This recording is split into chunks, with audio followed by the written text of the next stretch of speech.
Attention every police officer in Australia, state and federal. Please listen to the following information reporting the most serious crimes ever committed in Australian history. This may be the most important witness statement that you ever receive, so please consider the contents very carefully. The health, safety and liberty of every man, woman and child in Australia depends on the actions that you take in respect of the alleged crimes. We have witnessed what we believe to be criminal actions by many people in positions of power, which have caused death and injury to Australian men, women and children by coercing them to take experimental injections without their fully informed and legally valid consent. They did this by approving, promoting and injecting these dangerous products into millions of trusting Australians, in many cases by force, through coercion or enforcement of unlawful mandates that threatened people's livelihoods and participation in society. The perpetrators of the alleged crimes are numerous men and women who had a duty to protect the Australian people. But since 2020, instead of protecting the people, their actions and many serious departures from reasonable standards of conduct and care induced millions of Australians to take considerable risks to their health and lives. We allege that the perpetrators used their collective authority, trusted reputations, power and coercive actions to achieve their clearly promoted objective, which was to inject almost all Australians with experimental and unproven medical products that were provisionally approved and mislabelled as vaccines. Significant evidence shows that these actions have caused death and injury to potentially millions of Australians, including young healthy adults and children, many of whom simply died suddenly with no apparent explanation.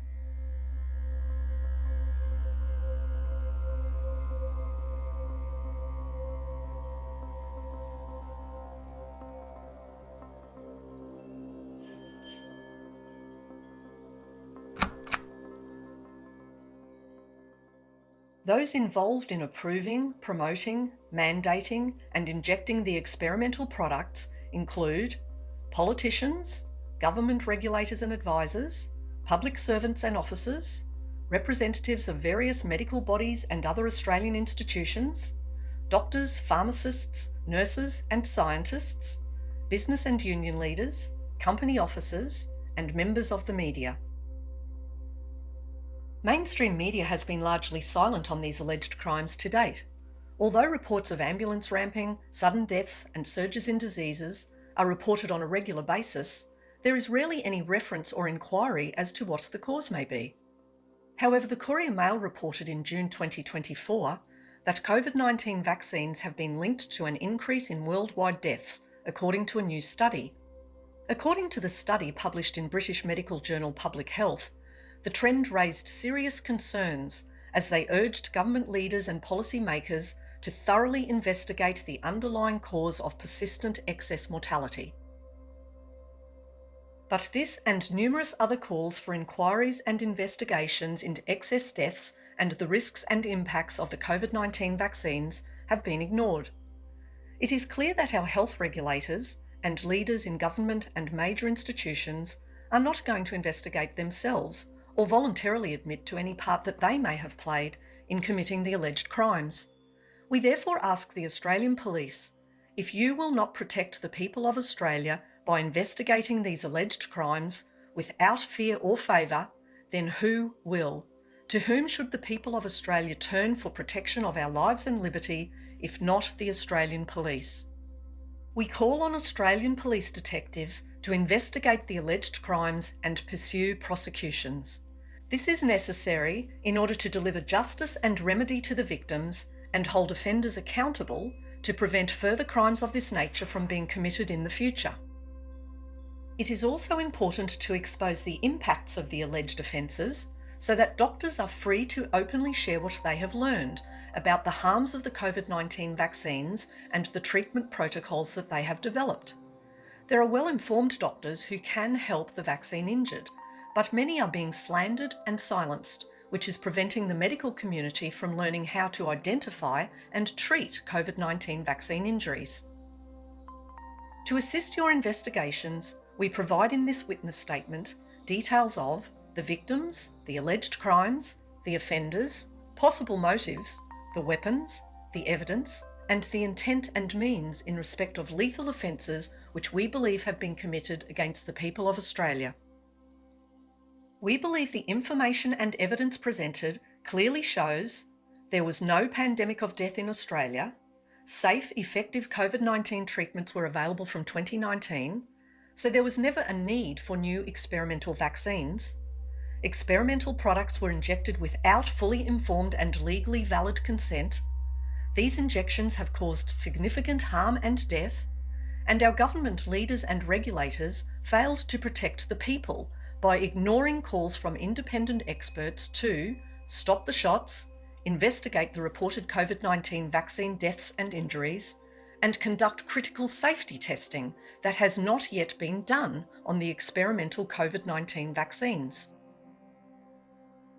We can also provide an evidence dossier upon request containing further scientific evidence of the harms of the COVID-19 injections. Many independent experts, both in Australia and internationally, are also available to provide evidence and testimony to assist your investigations. Please listen to the vaccine injured and grieving families when they report alleged offences that have been committed against them. Their injuries and suffering are real, and they need your help. Please do not refuse, prevent, or restrict investigation of the alleged crimes. Don't risk being charged as an accessory when justice is eventually served in the courts. You may recall that "we were just following orders" was not an acceptable defence at the Nuremberg trials. Concerned men and women across Australia wish to restore public trust in our police officers, both state and federal, which has been greatly damaged in recent years, by working with you to provide information and evidence to support you in the investigation of these alleged crimes. We wish to give you the opportunity to show the people of Australia that we can rely on you to protect our rights and freedoms and to uphold the laws of our nation.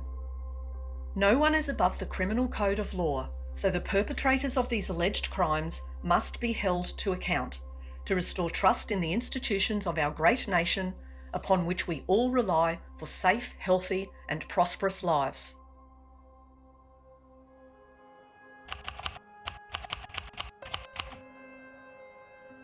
We present evidence in this witness statement indicating that tens of thousands of Australians have died and potentially millions more have been severely injured from being injected with experimental medical products, including gene therapy bioweapons, that were mislabelled as vaccines. Do not dismiss these allegations as conspiracy theories. It certainly appears that there has been a conspiracy, but these allegations are not theories. They are provable facts supported by overwhelming, indisputable data and scientific evidence. You may recall many other COVID-19 related facts that were initially labelled by the media as conspiracy theories. Reports of COVID-19 vaccine deaths and injuries can be found in the Australian Government's Database for Adverse Events Notifications, DAEN. Furthermore, the Australian Bureau of Statistics reports on deaths from all causes show an increase in excess deaths each year since the rollout in 2021 of the experimental, inadequately tested products labelled as COVID-19 vaccines. Data from the Australian Government's own vaccine injury reporting system shows that up until December 5, 2024, there have been over 141,000 adverse events reported following COVID-19 vaccination, including almost 23,000 cases with serious adverse events and 1,041 deaths. Independent researcher Sharon Cousins analysed data from the TGA on the time difference in days from COVID-19 vaccination to reported death cases for 1,037 deaths. This analysis shows that 35 or 3% of reported deaths occurred on the day of COVID-19 vaccination. 304 deaths, or 29%, occurred within a week of vaccination, and 543 deaths, or 52%, occurred within 20 days of vaccination. Why isn't the TGA investigating these reported deaths and calling for autopsies to be conducted? I have in my hands here today the smoking gun that demonstrates that the TGA has not been honest about the safety of the vaccine. And they knew about the risks of the vaccine back in July 2021 when a 52-year-old man passed away 7 days after receiving that Pfizer vaccine. He passed away in his own home in front of his wife and his 16-year-old son. Now, an autopsy was performed on this man, and the pathologist determined that the direct cause of death was rapidly progressing myocarditis following Pfizer COVID-19 vaccination. Now, despite that, this autopsy was eventually given to the TGA, and I'll note that the TGA said in the previous set of estimates that they don't solicit autopsy reports, that they have ignored and failed to report this side effect and this death from the vaccine. And this matters because we know that tens of thousands, if not hundreds of thousands of Australians got myocarditis and other severe vaccine injuries from the vaccine.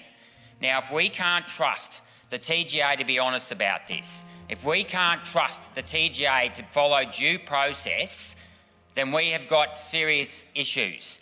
We have thousands of Australians out there today who cannot access compensation for the vaccine injury scheme because the TGA refuses to acknowledge the side effects from this vaccine. And yet again, I'll say it again, that the cause of this death was myocarditis. The TGA knows that myocarditis was a side effect from this vaccine, and yet they didn't tell the Australian public. Now, this is urgent because today we are still rolling out the mRNA vaccine. We are still claiming it is safe and effective. So the Minister needs to explain why the Health Minister isn't on the phone to the TGA and the Health Department, requiring them to explain, not just to the Minister, but to the Australian people, why they failed to inform the Australian people of the risks of that vaccine. Because this matters. Because thousands of people have been injured by the vaccine. They need to be compensated. And it also raises the other issue of how many other autopsies were sent to the TGA that they didn't bother disclosing to the Australian public. Because this is about due process. We cannot have the body, the bureaucrats who approved this vaccine, then being the same people to administer the injuries from this vaccine, because there is an inherent conflict of interest to cover up these injuries because it will show that they didn't do proper testing on this vaccine. Not that we need the evidence of that, that was in the product assessment report, page 30. But the point of it is this, is that we want to know from the TGA and the Health Minister how many other autopsy reports were actually performed or sent to the TGA, why the TGA doesn't feel the need to solicit autopsy reports when a reported death is sent to them. How on earth can you continuously monitor the safety of the vaccine if you're not following up on reported deaths?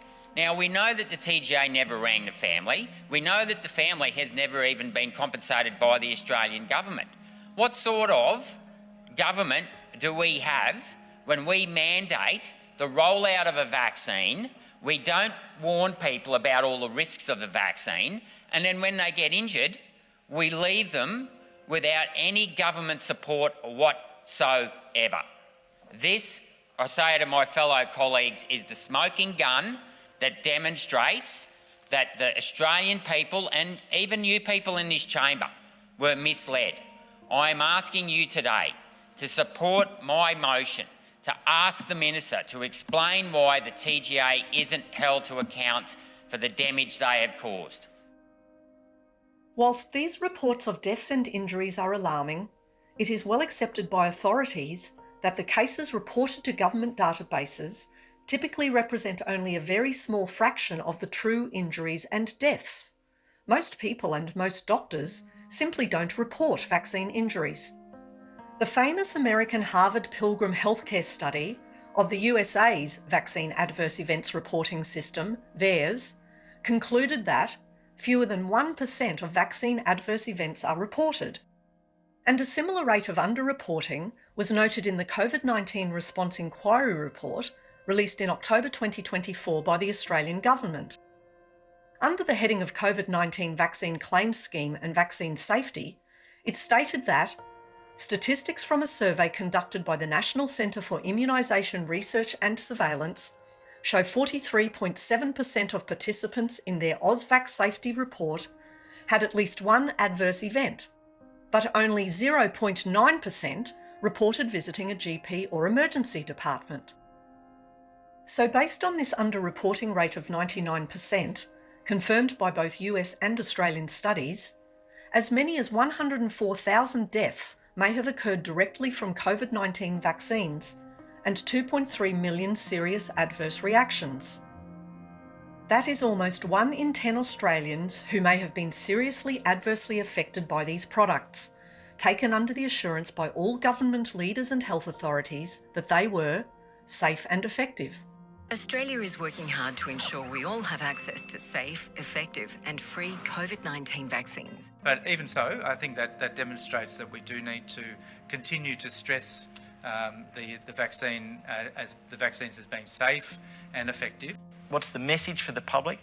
It's safe, it's effective, it will help protect you. Australia's COVID-19 vaccines have passed the Therapeutic Goods Administration's strict tests, which means they are safe and effective. The COVID-19 vaccines are very safe and effective. The COVID-19 vaccines are safe and effective for children. Over 1,500 children received that vaccine in that clinical trial, and it proved highly safe and effective in that trial.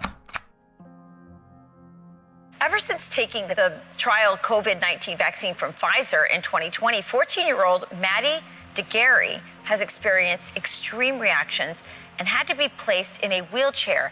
Now, over 2 years later, Maddie is still in serious condition with vision problems, poor neck control, waist down numbness, and she needs a feeding tube.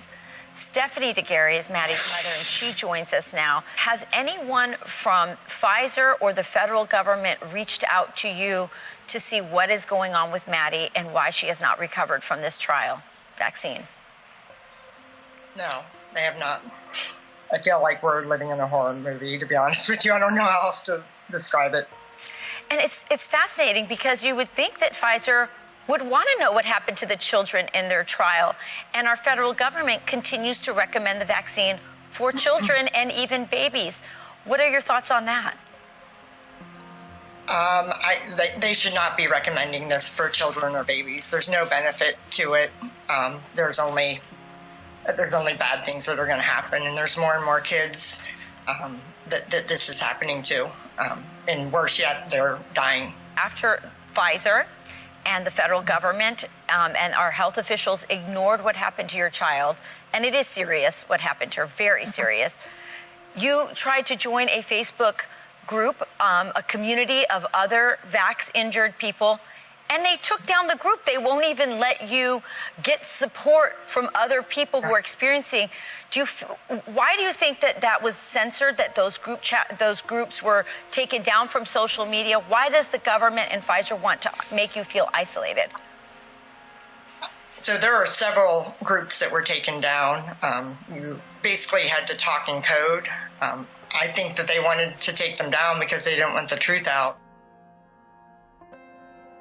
From the outset, these claims of safe and effective were misinformation. This was clear when our Australian Health Minister Greg Hunt stated publicly in 2021 that we were part of the largest global vaccination trial ever. And the world doesn't know that answer. The world is engaged in the largest clinical trial, the largest global vaccination trial ever, and we will have enormous amounts of data. In light of our participation in the global clinical trial, it is understandable why victims of these alleged crimes are presenting at hospitals in consistently high numbers. Over recent years, there have been many persistent media reports of our healthcare system and ambulance fleets being overwhelmed. In March 2023, the Courier Mail reported, Queensland is in the grip of a sickness tsunami, with cases of potentially life-threatening viruses, gastrobugs, flu, sexually transmitted diseases, and bacterial infections soaring by up to 800%. These so-called COVID-19 vaccines should have been stopped immediately by Australian authorities when just a few deaths were reported. The Austrian authorities suspended AstraZeneca's COVID-19 vaccine in March 2021 as a precaution while investigating the death of just one person and the illness of another after the shots. I've worked with the TGA here in Australia for more than 4 decades. And I can tell you, from my experience, any drug that had 1/10 of 1% of the reported safety issues related to a product would have been withdrawn. There have been hundreds of thousands of reports globally from doctors, scientists, data analysts, and the victims themselves about the tsunami of injuries and deaths from these injections labelled as vaccines. Yet our mainstream media and government leaders remain silent on these crimes against humanity, refusing to acknowledge that these victims' injuries and deaths are real and not rare. Serious adverse events were very rare. And as I say, no myocarditis has been reported in the children receiving this vaccine so far. But on the whole, as I say, this vaccine has proven very safe in that group, potentially partly due to that dose reduction. But it is also still, despite that, providing very high levels of protection. On careful analysis of the risks and benefits in the clinical trial and that real-world experience shows that this vaccine provides high levels of protection, above 90%, and is very safe. And the good thing about that vaccine, and all 4 are obviously very safe and effective, or they wouldn't be approved and in use in our country. There is a real risk out there for that last 5 or 10% of high-risk people of getting really sick and dying if they're not vaccinated. It's 5 weeks between one dose and full protection.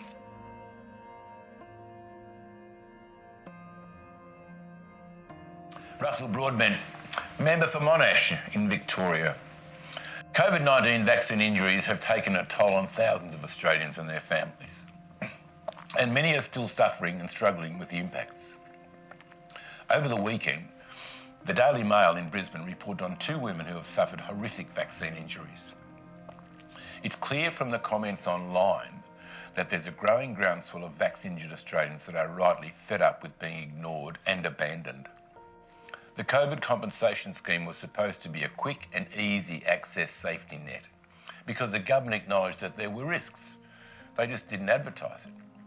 No doubt convinced by the safe and effective mantra at the time. Australians trusted the government to protect them with a so-called safe and effective vaccine and help them if anything went wrong. But that's not what's happening. That is not what's happening. I've said it before, and I will say it again, the cruel and callous treatment of our vax-injured has all the hallmarks of the Robodebt tragedies that were a mess. Vax-injured Australians deserve better. That's justice as I see it.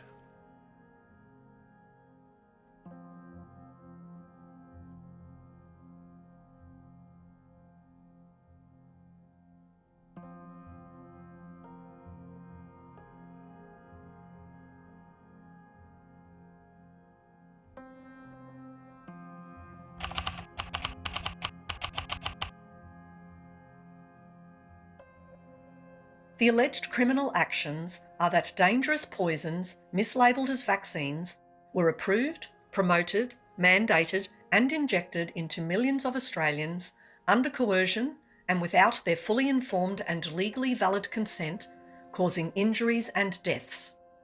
We believe that the pharmaceutical companies and alleged perpetrators knew, or should have known, that these products were never safe nor effective.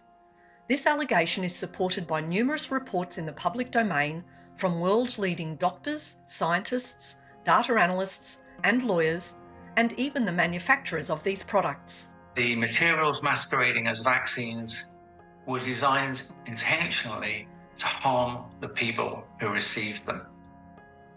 I'm probably the most qualified former pharmaceutical company research executive in the world speaking out on this matter. And since I spent my entire career in the business of working with teams designing molecules to be new potential medicines, I think I am qualified to comment on it, and that is my shocking judgment that has been only reinforced over the last almost 4 years since I first said it.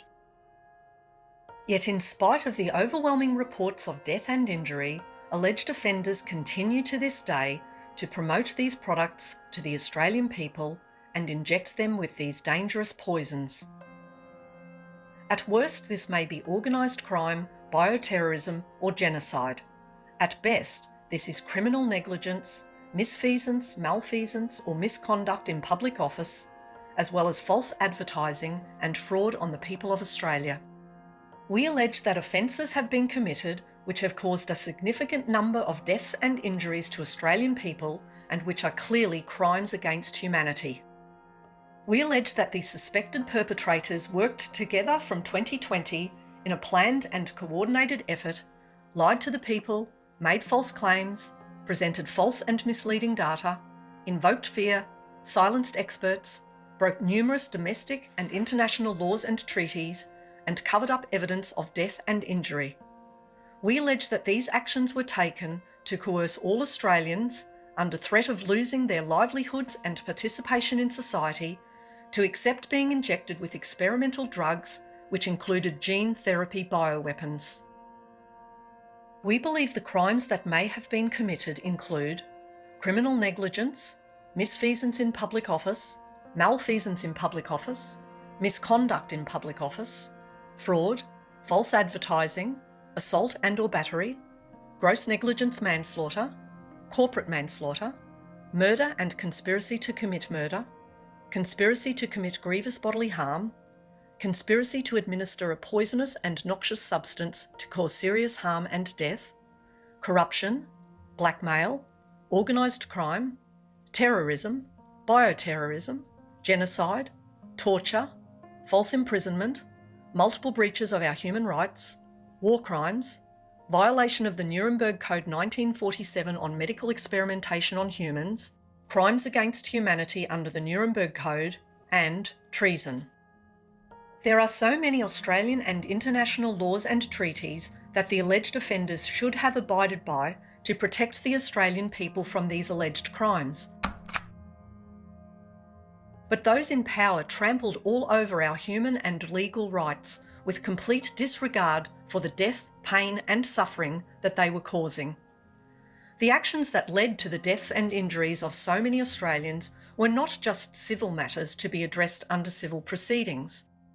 We ask Australian police detectives to identify and investigate the criminal actions which also need to be prosecuted under various criminal codes and other legislation and treaties.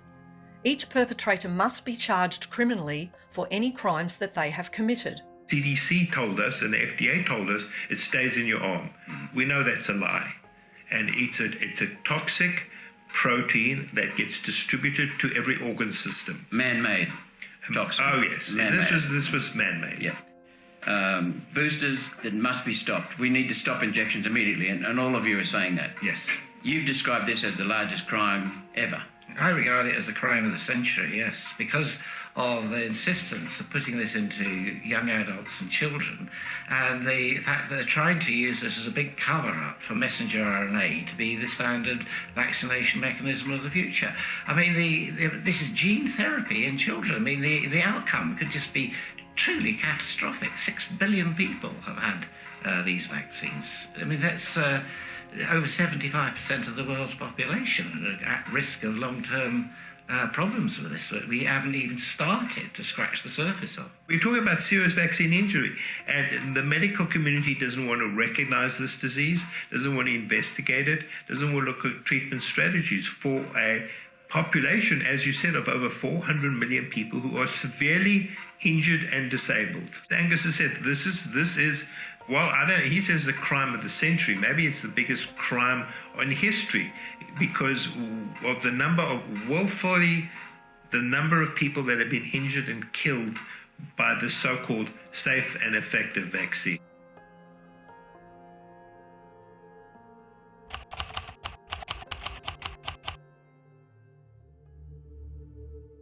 We have witnessed numerous people and organisations that were involved in approving, promoting, mandating and injecting the experimental products, including product manufacturers, leaders of federal, state and territory governments, governors and governors-general, officers of human rights commissions, chief medical and health officers, officers of departments of health and aged care, officers of the Therapeutic Goods Administration, the TGA, officers of APRA, Office of the Gene Technology Regulator, ATAGI and other health regulatory and reporting bodies, hospital and health clinic administrators and doctors, officers of the AMA and other non-government health bodies, doctors, pharmacists, nurses and scientists, executives, editors, reporters and presenters at various mainstream media organisations and the ABC national broadcaster, and corporate, business and union leaders.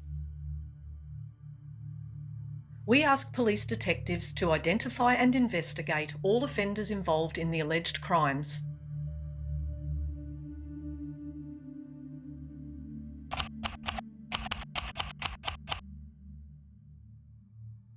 We wish police detectives to uncover evidence of the motives for the alleged crimes. To that end, we can only speculate, but the evidence does seem to point to collusion and bioterrorism. We believe there are several plausible motives, including financial gain, bribery, coercion, blackmail, medical experimentation, population control, and possibly population reduction. We also speculate that the plans for the alleged crimes may have been directed by people outside of Australia who have other motives that are not in the interests of the Australian people. Those in power who should have protected us from the alleged crimes and foreign influences have failed in their duty to do so. It's become clear that people in this country and globally have been steamrolled. It is also clear that it has been coordinated globally. It is also clear that it has been integrated, not just over 6 months, not just over 2.5 years, but it has been planned over decades. The changes to legislation in this country were done so that they could control doctors and people. But the people are waking, and it's thanks to people like Dr. Altman and all the presenters here today, thanks to people like Senator Babette and Craig Kelly. We know and we knew that this is all bullshit and that we've been had. But we are going to hound you down, the people that are guilty. We are going to hound you down and hold you accountable, and we will expose your global agenda so that the people of Australia can be free in the future. Because I love my kids and I'm looking forward to my grandkids. And we are going to save this country. Now you may be thinking that Senator Roberts is ill-informed, or that he is exaggerating in his claims that the pandemic and vaccine rollout has been coordinated globally, planned over decades, and the changes in legislation in this country were done so that they could control doctors and people. These claims do seem quite extraordinary to those who are not well informed of the facts. But these claims are well supported by many global experts, including Dr. David Martin, who has been a biological weapons expert advisor to the US government for 25 years. Here are some key facts, fully supported by documented evidence, which have been presented by Dr. Martin to numerous US and other government leaders around the world, including the European Parliament. Dr. Martin outlines that various patents exist on coronaviruses, with initial filings dating back to 2002. SARS is actually not a natural progression of a zoonotic modification of coronavirus. As a matter of fact, very specifically, in 1999, Anthony Fauci funded research at the University of North Carolina, Chapel Hill, specifically to create, and you cannot help but lament what I'm about to read, because this comes directly from a patent application filed on April 19th, 2002, and you heard the date correctly, 2002, where the NIAID built an infectious replication defective coronavirus that was specifically targeted for human lung epithelium. In other words, we made SARS. And we patented it on April 19th, 2002, before there was ever any alleged outbreak in Asia, which, as you know, followed that by several months. That patent, issued as U.S. Patent 7279327, that patent clearly lays out in very specific gene sequencing the fact that we knew that the ACE receptor, the ACE2 binding domain, the S1 spike protein, and other elements of what we have come to know as this scourge pathogen was not only engineered, but could be synthetically modified in the laboratory using nothing more than gene sequencing technologies, taking computer code and turning it into a pathogen or an intermediate of the pathogen. Dr. Martin also details with evidence that SARS-CoV-2, which causes the COVID-19 disease, was not a new pathogen that suddenly emerged from nature in 2019.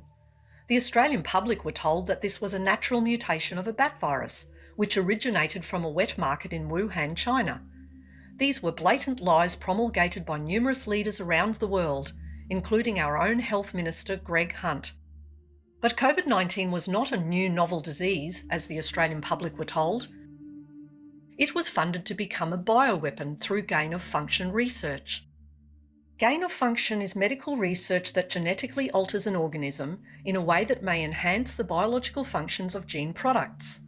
This may include altering the onset or progression of the disease, its transmissibility, and the types of hosts that it can infect.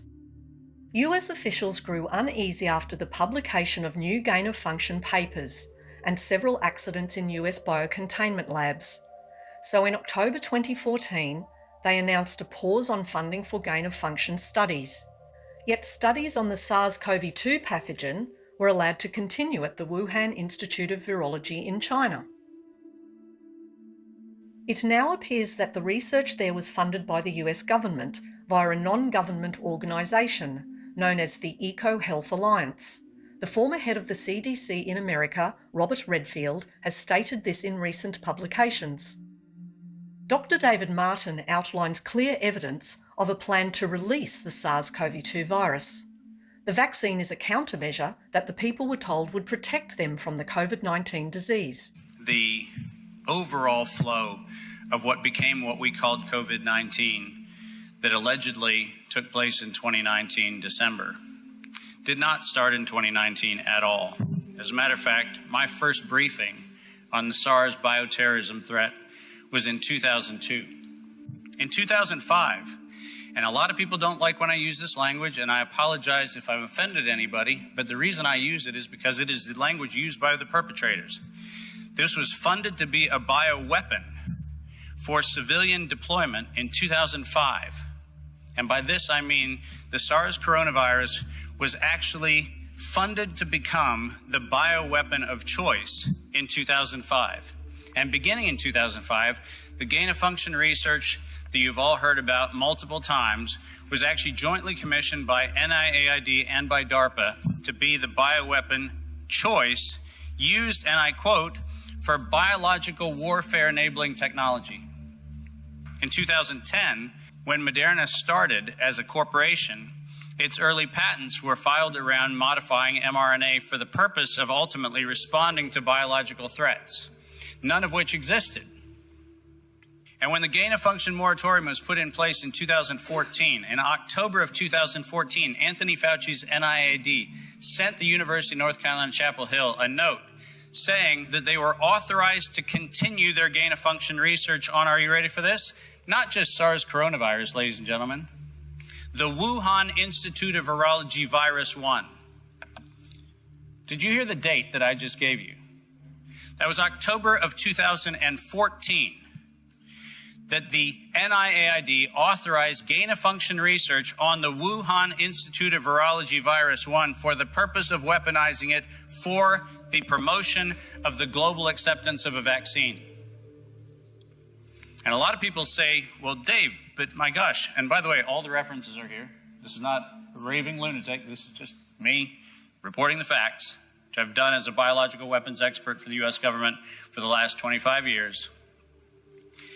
In 2016, there was a publication in the Proceedings of the National Academy of Sciences, and that publication read, SARS-like WIV1-CoV poised for human emergence. Let's unpack exactly what that means. That's SARS. That's Wuhan Institute of Virology Virus 1, poised for human emergence. That was a headline in the National Academy of Sciences in 2016. Let me tell you, my organization, MCAM, currently monitors 68 gain-of-function weapons that are currently in production. Listen to what I just said, 68 of them. You think SARS is the only thing we're going to have? No. SARS and SARS-like variants were 3 of 68 that we have in production right now in the United States, and I've briefed on this since 2002. And then we have, unfortunately, the language that was used in September 18th of 2019, 3 months before patient 1 in Wuhan, where the statement was made, an accidental or intentional release of a lethal respiratory pathogen will be authorized so that by September 2020, the world accepts a universal vaccine. Ladies and gentlemen, there was no public health emergency. SARS was identified in 1965 as the most malleable of all of the viral models that could be used for biological weapons. By 1966 and 1967, it was the first infectious agent that was used in a cross-Atlantic collaboration on infecting a healthy population. Samples of a coronavirus from the United States were infected into healthy British subjects in 1966. It worked. And ever since then, it's been developed for the very purpose for which it was put in motion. By 1984, it was actually the subject of what became a series of patents ultimately filed by Pfizer. And in 1990, they filed their first spike protein patent for a spike protein vaccine. In 1990, how many of you heard about Operation Warp Speed?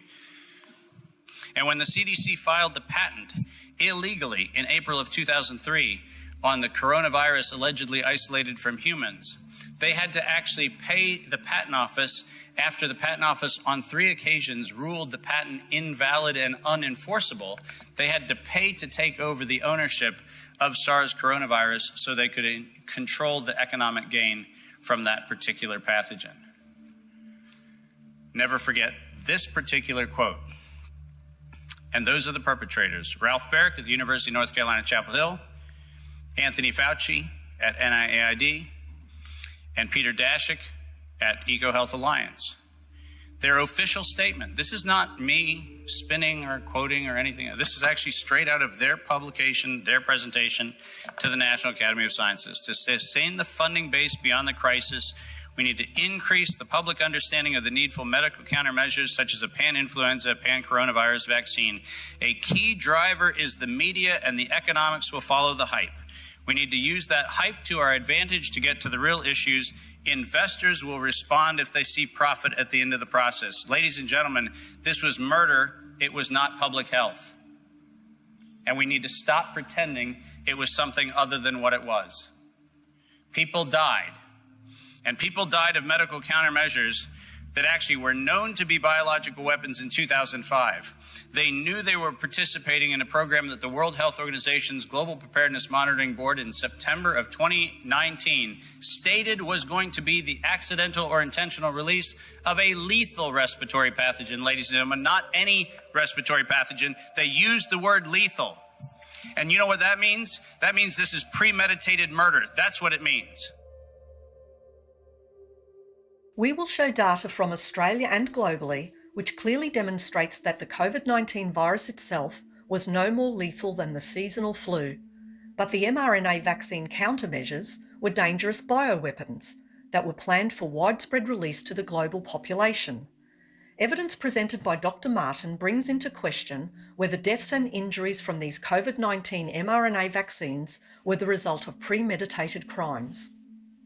Event 201 also raises legitimate inquiry about whether the release of the SARS-CoV-2 virus and COVID vaccine countermeasures was premeditated. Event 201 was a pandemic tabletop exercise hosted by the Johns Hopkins Centre for Health Security in partnership with the World Economic Forum and the Bill and Melinda Gates Foundation on October 18, 2019 in New York. The exercise outlined the pandemic preparedness efforts needed to reduce large-scale economic and societal consequences of a severe pandemic caused by a new respiratory pathogen. Is it just a coincidence that a tabletop exercise based on a fictional scenario to plan how to respond to a respiratory disease outbreak was held only 2 months before the COVID-19 outbreak was announced to the world? We accept that not all of those involved in the alleged offences were aware of any alleged agenda, such as to use the media to create hype so that the world would accept a universal vaccine. People may have unknowingly committed offences due to ignorance, arrogance, or incompetence, but this does not diminish their culpability for offences such as criminal negligence, misfeasance in public office, or manslaughter, where their actions or inactions have led to deaths and injuries of Australian people. Those involved should have listened to the true independent experts and abided by the many laws, regulations and treaties that exist to protect the people and preserve our fundamental human rights. But they failed in their duty to do so. It is well established in law that being an accomplice to a crime is a criminal act in itself. These facts can be somewhat overwhelming if you are hearing them for the first time, but they may provide insight into why such extraordinary tyrannical measures were undertaken to push the COVID-19 vaccines with such fervour, even while more and more evidence was mounting daily that they were neither safe nor effective.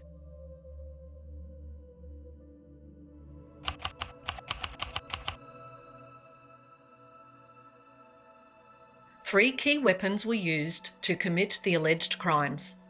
1. A fraudulent COVID-19 PCR test campaign that reported a high number of false positive test results. 2. Various pharmaceutical products mislabelled as vaccines. And 3. Reporting of manipulated and false data and narratives. Weapon 1. The PCR test. This weapon was instrumental in creating the fear of a pandemic. The inventor of the PCR test, Nobel Prize winner Dr. Kary Mullis, is on record as saying that, quote, "You cannot interpret the results of the PCR test to diagnose disease," unquote. And with PCR, if you do it well, you can find almost anything in anybody. It doesn't tell you that you're sick, and it doesn't tell you that the thing you ended up with really was going to hurt you or anything like that. The US Centre for Disease Control, the CDC, announced in July 2021 that they were retiring the PCR test for SARS-CoV-2 testing, effective from the end of 2021. Furthermore, in the Lisbon Court of Appeal in Portugal, the judges condemned the PCR test as unreliable. The conclusion of the 34-page ruling included the following. In view of current scientific evidence, this test shows itself to be unable to determine beyond reasonable doubt that a positive result corresponds, in fact, to the infection of a person by the SARS-CoV-2 virus. The Portuguese judges cited a study conducted by some of the leading European and world specialists, which was published by Oxford Academic in September 2020. It showed that if someone tested positive for COVID-19 at a test cycle threshold of 35 or higher, the chances of that person actually being infected is less than 3%, and that the probability of receiving a false positive result is 97% or higher. Australian government authorities were aware, or should have been aware, that the PCR test was not fit for purpose, but they used it to falsely diagnose healthy people, which caused fear amongst the population that we were in the grips of a deadly COVID pandemic. In fact, Australian Bureau of Statistics data shows clearly that the number of deaths from all causes were in line with the baseline average during 2020, when the government and media-driven COVID-19 panic was in full force. There was no pandemic of excess death in Australia at any time during this period. However, there was a surge in deaths from all causes in the last quarter of 2021 and throughout 2022. This followed a surge in COVID-19 vaccinations in Australia during the second half of 2021. Did you know that the World Health Organization changed the definition of the word pandemic in 2009 during the H1N1 influenza outbreak? The change involved removing the requirement for a pandemic to cause enormous numbers of deaths and illness, and instead focused on the spread of the disease. This adjustment means the WHO can declare a pandemic even when there is no increase in deaths and illness. The PCR test, which falsely diagnosed healthy people as being infected with COVID-19, meant that the WHO could declare COVID-19 as a pandemic under the revised definition, as the high number of false positive cases indicated spread of the disease. But the general public, who are unlikely aware of this revised definition, most likely assumed the declaration of a pandemic meant enormous numbers of deaths and illness. Weapon 2, the mislabelled vaccines, which were falsely promoted as the only way out of the fake pandemic. Does a jab in the arm vaccine, can that possibly protect you against being infected with COVID-19? Well, I have to be quite emphatic now, categorical, and use my authority as one of the researchers 50 years ago developing the concept of local mucosal immunity and secretory IgA in the nose, mouth and gastrointestinal tract. None of those vaccines put into the arms can possibly activate that immunity. They say it can't work, just on first principles. Now, what angers me is that Big Pharma, all my scientific colleagues in Australia, Peter Doherty, John Shine, all the senior scientists advocating the vaccine, they know that. They know the vaccine can't work. It doesn't activate local mucosal oronasal immunity. You have to induce that, and that's how herd immunity develops in the population, by the way. That's how we get natural immunity. And none of the current jab in the arms can possibly activate that immunity. So the first thing, and I want to say it emphatically, and I'll take on all comers on this one, it can't work. They can't work. So that is a big lie that has been pushed on the human population. Now, they've got all these serious adverse side effects, so the long-term effects now down the years are going to be horrendous. 3 key products were used in Australia, manufactured by AstraZeneca, Moderna and Pfizer. It should be noted that the definition of vaccine was changed in September 2021 by the United States Centre for Disease Control. This appears to have been done so that these products could continue to be called vaccines, because by this point in the pandemic, it was clear that these products did not prevent infection or transmission of COVID-19. This change in definition misled the public into believing that these new mRNA products were equivalent to conventional vaccines and conventional vaccine technologies. This is not true. These were completely new technologies being used at population-level scale for the first time ever. In respect of the Pfizer product, a Pfizer representative admitted in European Parliament in 2022 that Pfizer had never tested their product to determine if it could stop transmission of the COVID-19 virus. Was the Pfizer COVID vaccine tested on stopping the transmission of the virus before it entered the market? If not, please say it clearly. If yes, are you willing to share the data with this committee? And I really want a straight answer, yes or no, and I'm looking forward to it. Thank you very much. Regarding the question around, did we know about stop and immunisation before it's entered the market? No. We had to really move at the speed of science to really understand what is taking place in the market. This is scandalous. Millions of people worldwide felt forced to get vaccinated because of the myth that you do it for others. Now, this turned out to be a cheap lie. This should be exposed. It is worth noting that as of October 2024, the CDC removed the page with the vaccine definition from their website. The Australian Therapeutic Goods Administration, the TGA, regulates the approval of new drugs in Australia. In 2018, the TGA introduced new provisional approval pathway procedures to apply to the approval of new experimental drugs. These new procedures were introduced the year before the start of the alleged pandemic and allowed the TGA to fast-track approval for use of the new experimental COVID-19 vaccines. But it is important to understand that normal TGA drug approval guidelines require significantly more safety testing before products can be deemed safe for use by the Australian people. Under the new Provisional Approval Pathway Guidelines, These products were approved for use without critical safety testing being performed, such as testing for effects on pregnant women and their babies, and toxicity testing to check for potential side effects such as causing cancer and mutagenicity. Also, no long-term safety data was available to ensure there would be no potential harm over time from these new drugs. It is simply unfathomable to think that anyone could claim that these new experimental drugs were safe and effective for all people in all medical circumstances when important product safety data was not available to confirm these claims. The AstraZeneca vaccine was developed in partnership with Oxford University and uses a monkey virus vector. This product has a serious side effect of blood clotting, a fact that has been known since these reactions were first reported in 2021. AstraZeneca has now withdrawn their COVID vaccine worldwide after almost 3 years and 3 billion doses administered since Austria suspended this product in March 2021, immediately following the first death from its use. The Moderna COVID-19 vaccine is an mRNA gene therapy product for which there have also been many reports of serious side effects. The Japanese regulatory authorities suspended 1.6 million doses of Moderna COVID-19 vaccine in August 2021 due to product contamination, with several vaccination centres reporting that foreign substances were found inside unopened vials. The Pfizer product is another mRNA gene therapy product mislabeled as a COVID-19 vaccine.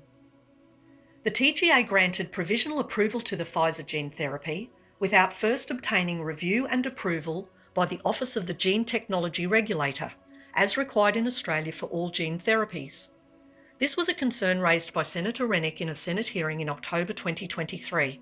I have a Pfizer document here from their own website. Gene therapies are a delicate and intentional process encapsulating the desired gene. Manufacturing gene therapies is challenging and it requires certain steps, including transfection. That is on Pfizer's own website. And then I have also from the website of the American Society of Gene and Cell Therapy, because the vaccine, it's referring to the COVID mRNA vaccine, introduces new genetic material into cells for a short period of time to induce antibodies. It is a gene therapy as defined by the American Society of Gene and Cell Therapy. And then the TGA's own Pfizer non-clinical report, page 19, says the proposed commercial scale manufacturing process includes use of linearized plasmid DNA template for mRNA production. Why wasn't the actual mRNA vaccine tested for genotoxicity? Pfizer documents released in 2022 under a US court order revealed several pages of side effects of their COVID-19 vaccine. This information was not previously disclosed to the public to enable them to make informed decisions about taking this product. How could the TGA approve this product and deem it to be safe to inject into Australians when it has hundreds of potential side effects? Release of the Pfizer documents just a few days ago, we saw that the actual list of adverse events of serious interest side effects that they were looking at was something like 6 pages, single space, small font. I mean, the list was hundreds of things that they were looking at, which makes sense given that this is a new category of drug. By the way, they changed the definition of vaccine so that they could call these vaccines. We have Pfizer and Moderna documents. I can show you, take a look at the SEC filings, acknowledging that mRNA is a gene therapy. So that, to me, that conversation is laid to rest. Pfizer and Moderna have both admitted openly in federal filings that mRNA technology is gene therapy. So, you know, that makes it so that these are a new category of drugs. So if you're wondering why so many side effects are possible, it's because it's an untested category of drug. We don't have the 10 to 15 year development cycle you'd normally have, so they don't know what's going to happen. What's turned out to happen is a nightmare. I can tell you, after spending a career in this industry, you can no more make a baby in 1 month with 9 women than you can make a complicated biological product in 10 months. It cannot be done. It was not done. They did something else. They created materials which were essentially injected poisons. They were not vaccines. And when you've listened to what I've just told you, you know that must be true. because you can't do something in 10 months that normally takes 6 to 12 years. It was also not disclosed to the public that the original Pfizer trial reports revealed that more people died in the vaccinated group than in the unvaccinated placebo group over the course of the study. Pfizer also vaccinated the placebo group after a further 3 months, which removed any possibility of obtaining long-term data comparing the two groups. To fully understand the issue of excess deaths, there needs to be proper scrutiny of the intervention that was implemented on more than 90% of the Australian population. That's COVID-19 vaccination. More than 50% of the Australian population took Pfizer's mRNA vaccine. At the pivotal point of Pfizer's vaccine approval in December 2020, there was a gross misrepresentation in what was presented publicly. Instead of the 6 deaths publicly disclosed, 4 placebo, 2 vaccinated, suggesting a benefit of vaccination, there were in fact 11 deaths, with more deaths in the vaccinated arm, 6. We found undisclosed deaths, especially in the vaccinated arm of this clinical trial, in contravention to legal and ethical obligations of trial sponsors. There are many other important facts to consider in respect of the COVID-19 injections, too many to include in this witness statement. But here are 4 further key facts to note. 1. Significant media reports have been released confirming that the mRNA vaccines cause myocarditis and pericarditis, which can cause life-threatening damage to the heart and surrounding tissue. This is likely causing the increase in sudden deaths by heart attack in people who were healthy prior to COVID-19 vaccination. The other thing I want to stress is that the reports in VAERS and in the other vaccine reporting systems like VG Access in Europe or EudraVigilance, the yellow card reporting system in the UK, they actually show that the injuries from the COVID-19 vaccines, the reports are decreasing. So there was less in 2022 and then a lot less in 2023, but the deaths are not showing that. The deaths are actually on an upward trajectory, and that's what's being buried. That's what's being covered up. We used to be able to save most of these people, especially young people. When they had a cardiac arrest, we would save the vast majority of them, right? We could bring them back. We could, you could get them to a cath lab. You could save these patients. But when it's vaccine related, when it's COVID vaccine related injury, which is completely different, it's a completely different type of myocarditis, completely different type of cardiomyopathy, you cannot save most of these people. It's just once they collapse, it's over. You can do CPR, you can defibrillate them. In the vast majority of cases, they die. And again, no one's questioning that. 2. There have also been numerous reports of significant increases in many other diseases and illnesses. One such concern is the rise of what is now being labelled as turbocancer. Turbocancer is the term used when a person presents with cancer for the first time, which is already at stage 4. There are many reports globally that this is occurring in younger people. Well, as I started looking at the sudden deaths of Canadian doctors, I realized, yes, most of them are dying from cardiac issues, heart injuries, cardiac arrests, dying while jogging or swimming, dying in their sleep. And Dr. Peter McCullough has talked about this extensively, about the myocarditis and the damage to the heart, the scarring to the heart.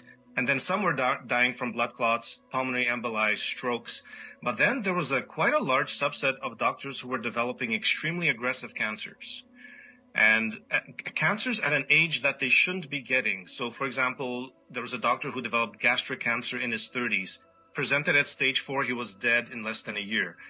Very rare brain cancers in young individuals in their 20s and 30s, medical students, medical residents. And these cancers would always present at stage 4, and they would always kill them in a matter of a few months, and it was always less than a year. And, at first I didn't know, what the term for this was or what the phenomenon was. I just started, really paying attention to it, tracking it. I then, realized that this is being called turbocancer by people on social media. Turbocancer is not a medical term, but it's a term that people came up with to really describe the extremely aggressive nature of these cancers in the COVID vaccinated. And these cancers behave completely differently unlike anything I've seen before in my career. And I've diagnosed over 20,000 cancer patients in my career with cutting-edge PET-CT, positron emission tomography imaging, CT, MRI, pathological correlation. I've never seen anything like this. I've never seen stage 4 breast cancers presenting in women in their 20s. I've never seen stage 4 colon cancers presenting in men and women in their 20s, 30s. Leukemias that will kill you in a matter of days or even hours after diagnosis. Lymphomas that, again, kill you in a matter of months. They're denying any link to the vaccine. They're recognizing that young people who are vaccinated are coming down with these extremely aggressive cancers. Stage 4 cancers, we've never seen this, right? Young people, if they're going to be diagnosed with a cancer, breast cancer patient, you might have a 35-year-old breast cancer patient. She comes in, it's a stage 1, maybe a 1.5 centimeter lump in her breast, and you go, oh my God, you're 35, you have stage 1 cancer. Let's do genetic testing. Let's test for BRCA1 mutation. Let's look at your family history. Did your mom have breast cancer at the age of 40 or 50? Like, that was the situation. And it was rare. Now we have a 20-year-old girl who had 2 COVID-19 vaccines to be able to continue, to be able to attend university, presenting with stage 4 breast cancer, metastatic to bones, liver, sometimes brain, and she dies within 6 months. She dies at 20 years old. And there's thousands of these cases. I've reported literally over 1,000 cases of these turbo cancers on my social media. We have never seen this before. And the doctors are just burying their head in the sand. They don't want to see it. They don't want to talk about it. They give them the standard chemo. The standard chemo doesn't work. And these young people are dying, and they're dying by the thousands. Stage 4 cancers are also being diagnosed in those who were in remission from cancer for many years prior to COVID-19 vaccination. Can you explain in simple terms what it is that you are seeing that has got the alarm bells ringing? Well, the first thing I saw doing a regular melanoma clinic that I've been doing for years was that I was starting to see people who were stable, that we've been doing immunotherapy for over 20 years. And I was starting to see people who've been stable for 5, 10, even 20 years relapse, really unusually. They're very fit and healthy. And I've occasionally seen this when somebody gets very depressed, they get knocked back, a bereavement, a divorce, bankruptcy for months. And we know this depression is associated with immune suppression. So I have seen that 2 or 3 times. And I looked for this in these patients, and there was absolutely no evidence. They were all perfectly happy. So I basically said, what have they all got in common? And they'd all got in common was they'd had the first booster vaccine. It was around this time. And I was able to show that they'd had it, then the relapse started between about 3 weeks and 3 months after the booster vaccine. Australia has administered more than 60 million doses of these vaccines to over 20 million people. Australia's governmental health authorities have chosen not to monitor new or emerging cancer trends following the widespread use of these vaccines. It is troubling that the Department of Health has not made data on cancer trends post-vaccination publicly available. It is their responsibility to do so. This is a critical gap in public health oversight. Given the massive contamination levels of rogue residual DNA in the Australian vials, we must expect an ongoing rise in cancers and other genetic disorders in Australia. This issue is a potential long-term health crisis waiting to happen. This matter must be taken seriously by every Australian. We must advocate for immediate public health responses. We need our health authorities to begin monitoring these trends. 3. Many other world-renowned experts have also publicly confirmed the claim by Dr. David Martin that the SARS-CoV-2 virus and the COVID-19 vaccine countermeasures are in fact bioweapons. Law Professor Dr. Francis Boyle, who drafted the 1989 Biological Weapons and Anti-Terrorism Act, has publicly stated that COVID-19 mRNA injections are biological weapons and that they are designed to cause injury and death. He has provided an affidavit in a Florida legal case that seeks to compel Governor DeSantis to prohibit the distribution of COVID-19 injections and also to confiscate the vials. Dr. Richard Fleming, physicist, nuclear cardiologist, and attorney, has also testified under oath that COVID-19 is a bioweapon. He has called for a grand jury to address crimes against humanity in respect of the gain-of-function research on SARS-CoV-2 and COVID-19 vaccines. Please watch his compelling expert testimony in full at the link on your screen. Here is a brief clip from his testimony. Be totally off base if they believe these vaccines were in and of themselves a bioweapon. Well, the fact that the spike protein is a gain-of-function developed virus, which by definition is a bioweapon, replicating that same genetic sequence and putting it into a vaccine, it doesn't matter how you get it into the human body, it's still a bioweapon. Most alarmingly for the children right now, when you have people at an FDA meeting making a statement that we need to vaccinate the children, but we won't know what happens to them until we vaccinate them, that's the experimental phase of a research project. And as of 1947, I thought that we had officially, although it's very clear from the Tuskegee Airmen and other studies that have been done, paid for by the U.S. government, that it seems that our leaders don't have a problem experimenting on our elderly, on our police officers, on our first responders, on our doctors and nurses, on our general public, and now apparently don't have a problem experimenting on our children. Why didn't our government leaders and regulators abide by Australian and international laws and regulations which would have protected the Australian people from this biological attack? What crimes were committed that enabled these dangerous bioweapons, labelled as vaccines, to be approved, promoted, mandated and injected in Australia? 4. Canadian molecular virologist Dr. David Speaker analysed Australian vials of Pfizer and Moderna COVID-19 vaccines. The results were so alarming that MP Russell Broadbent wrote to advise the Prime Minister, twice. His letters and Dr. Speaker's test results were tabled by Councillor Adrian McRae at a meeting of the Town of Port Hedland Council on the 11th of October 2024 to specifically discuss the ramifications of Dr. Speaker's report on their constituents. The report by Dr. David Speaker, presented in Exhibit 1 of tonight's motion, evidences levels of synthetic DNA contamination by up to 145 times higher than Australia's Therapeutic Goods Administration, the TGA, up to 145 times higher than the TGA's own safety limits. For those unfamiliar, the TGA limits are there for a reason, because synthetic DNA has been shown to integrate into human cells, leading to potential long-term health risks like cancer, genomic instability, vascular thromboses and blood clotting, as well as immune system disruptions. Dr. Speaker's findings are alarming, but they are also far from isolated. Independent studies now in Canada, Germany and the US have all confirmed similar levels of contamination.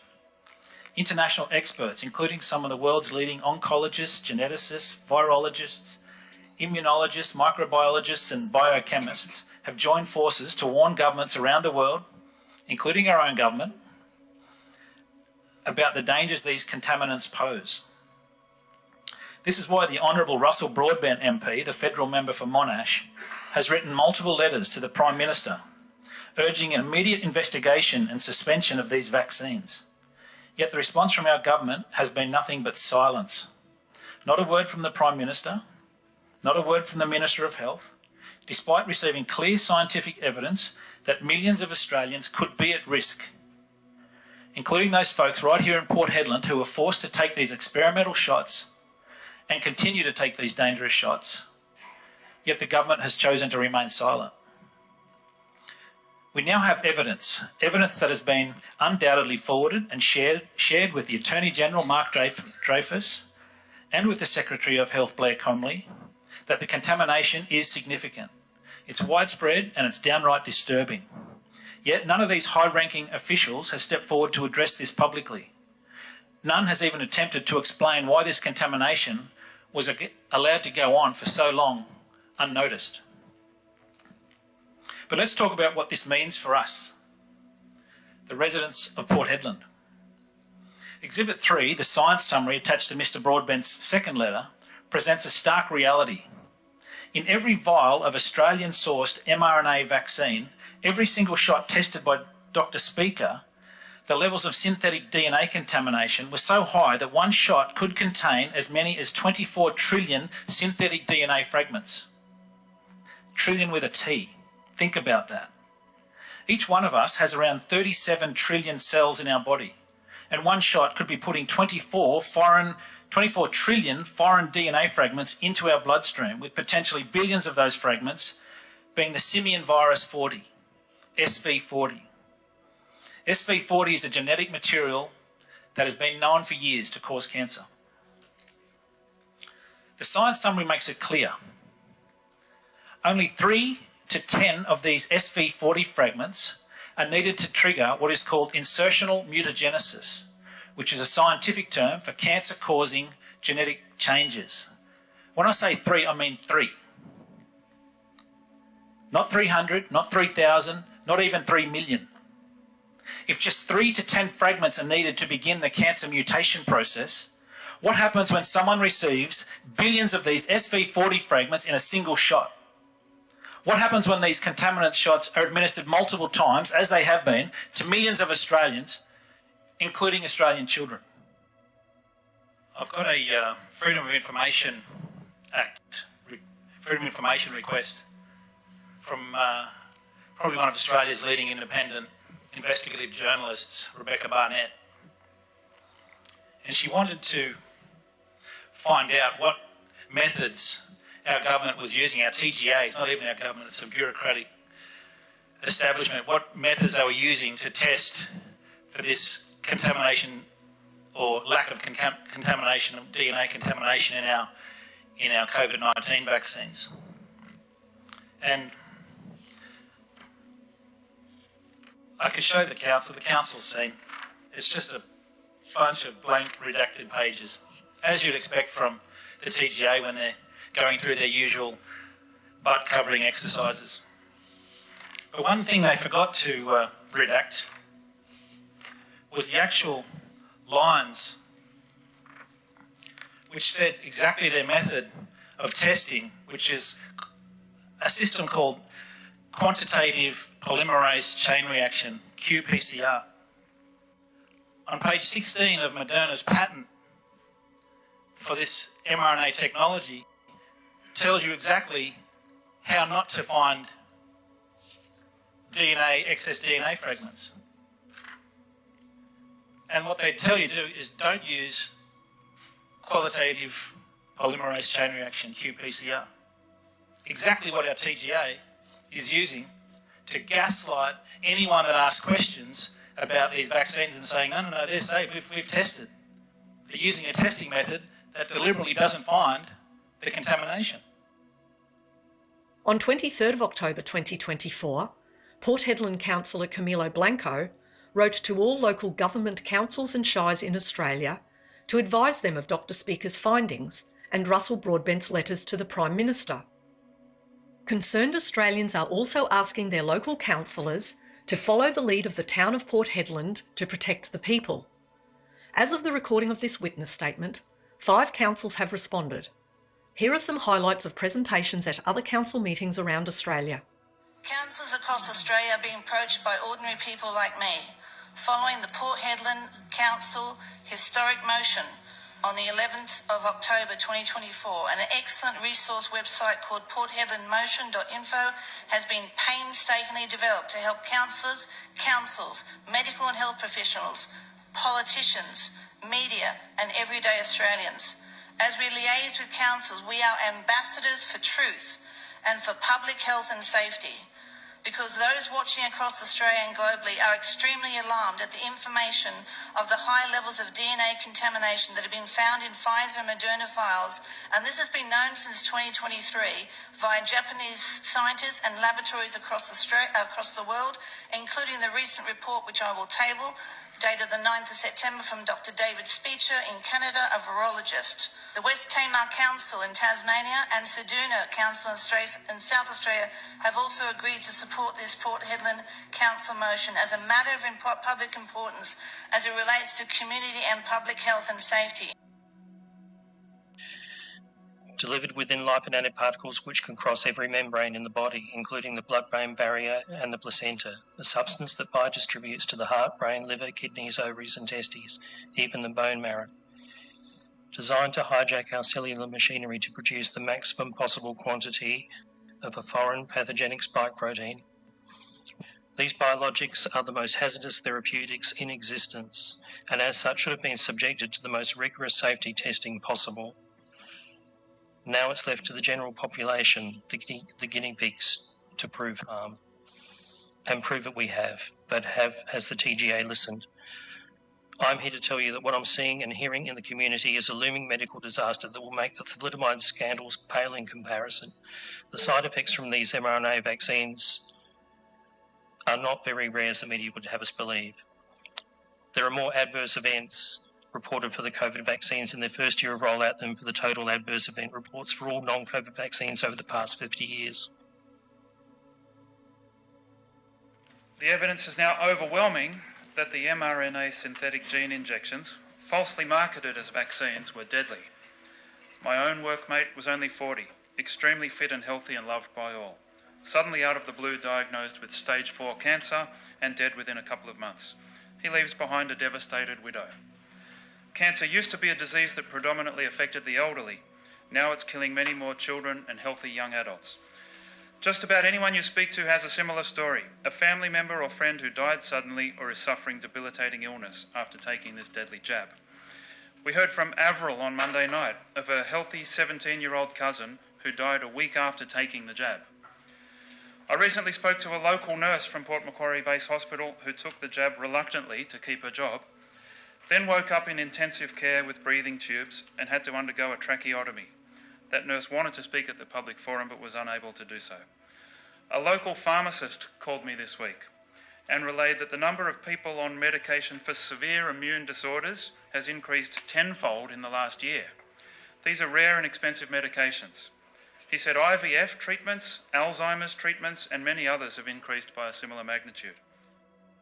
If the people had been told the truth about these products, how many Australians do you believe would have consented to themselves and their children being injected with experimental gene therapy bioweapons?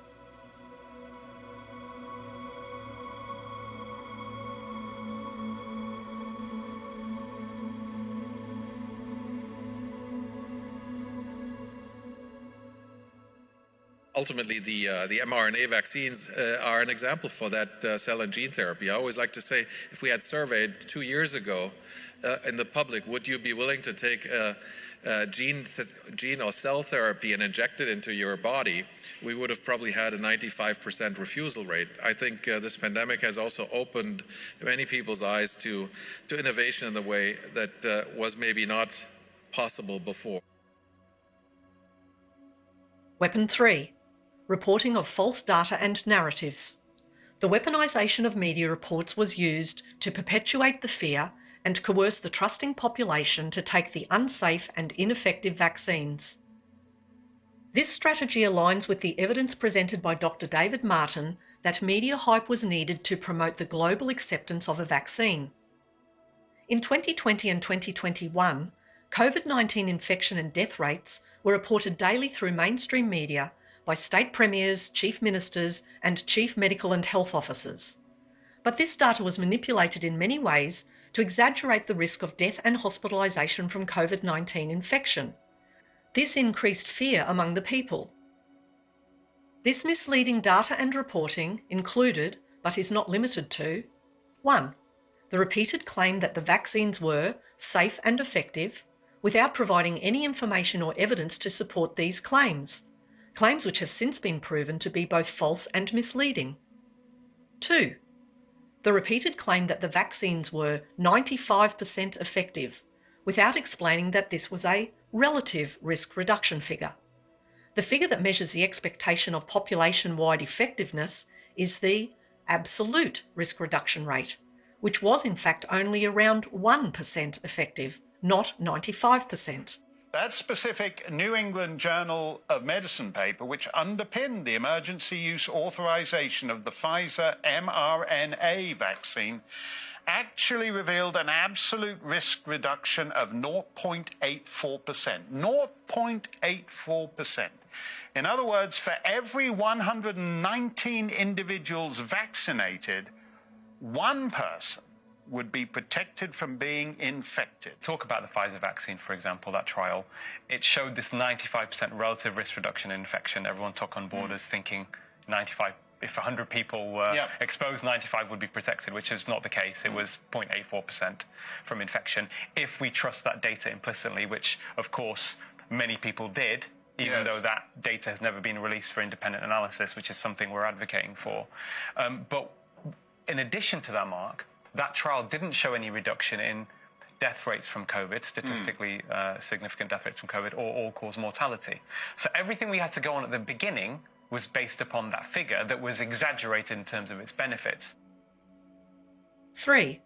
The use of PCR tests to confirm positive COVID-19 cases in healthy people with no symptoms, a test that likely produced false positive test results in 97% or more cases. 4. Reporting of people who died with COVID instead of from COVID. This significantly overcounted the number of people who in fact died from COVID. And what you see when you have case numbers at that level is that people, when they pass away from many other causes, they will die with COVID. And their deaths are recorded as COVID deaths. But that doesn't necessarily mean, as the premiers themselves have set out, that they passed away because of COVID. That's a very different proposition. And that's also the position of the Chief Medical Officer and the other health authorities. 5. The unusual practice of classifying people as unvaccinated until 2 weeks after a COVID-19 vaccine injection.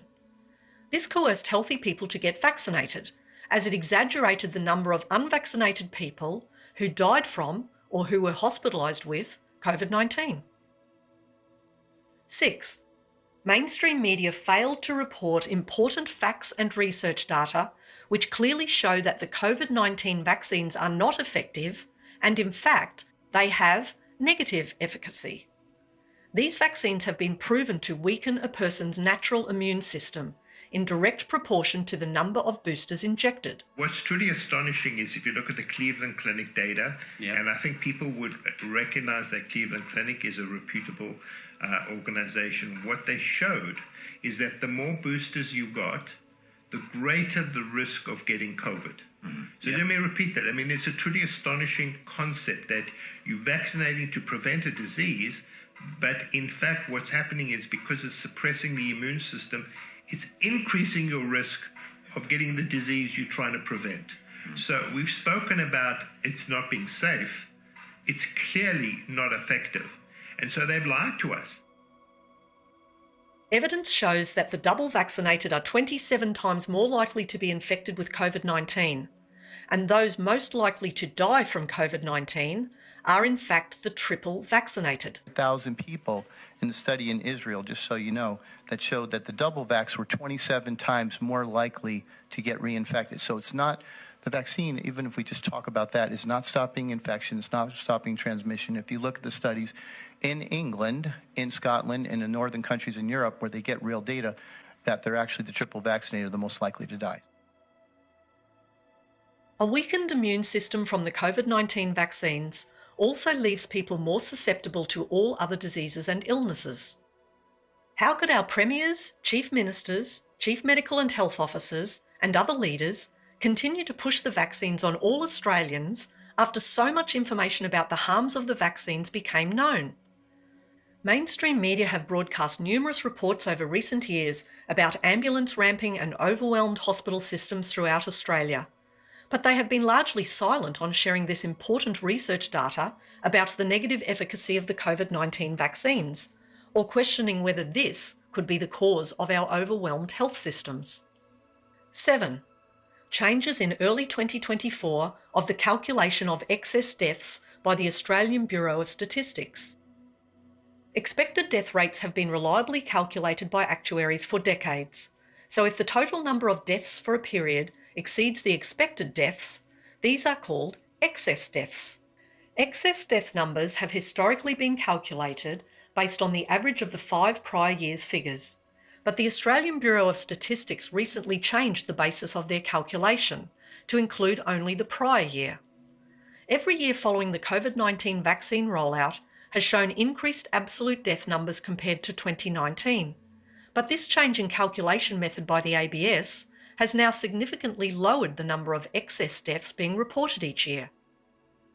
This clearly misrepresents and underreports the true number of excess deaths, that is, the true number of people who died unexpectedly since the COVID-19 vaccine rollout. Our World in Data is arguably a more reliable source of this information, since they have not changed their calculation method from prior years. Due to this change in calculation of excess deaths by the ABS, analysis of deaths from all causes is an alternative source of meaningful data. Official data releases from the Australian Bureau of Statistics reveals that deaths from all causes rose dramatically from the end of 2021 and continued during 2022. Is it just a coincidence that this surge in deaths commenced after the bulk of the COVID vaccination program was completed by the end of 2021? Surely any reasonable person would agree that the timing of the vaccine rollout compared to the surge in deaths in Australia needs to be investigated.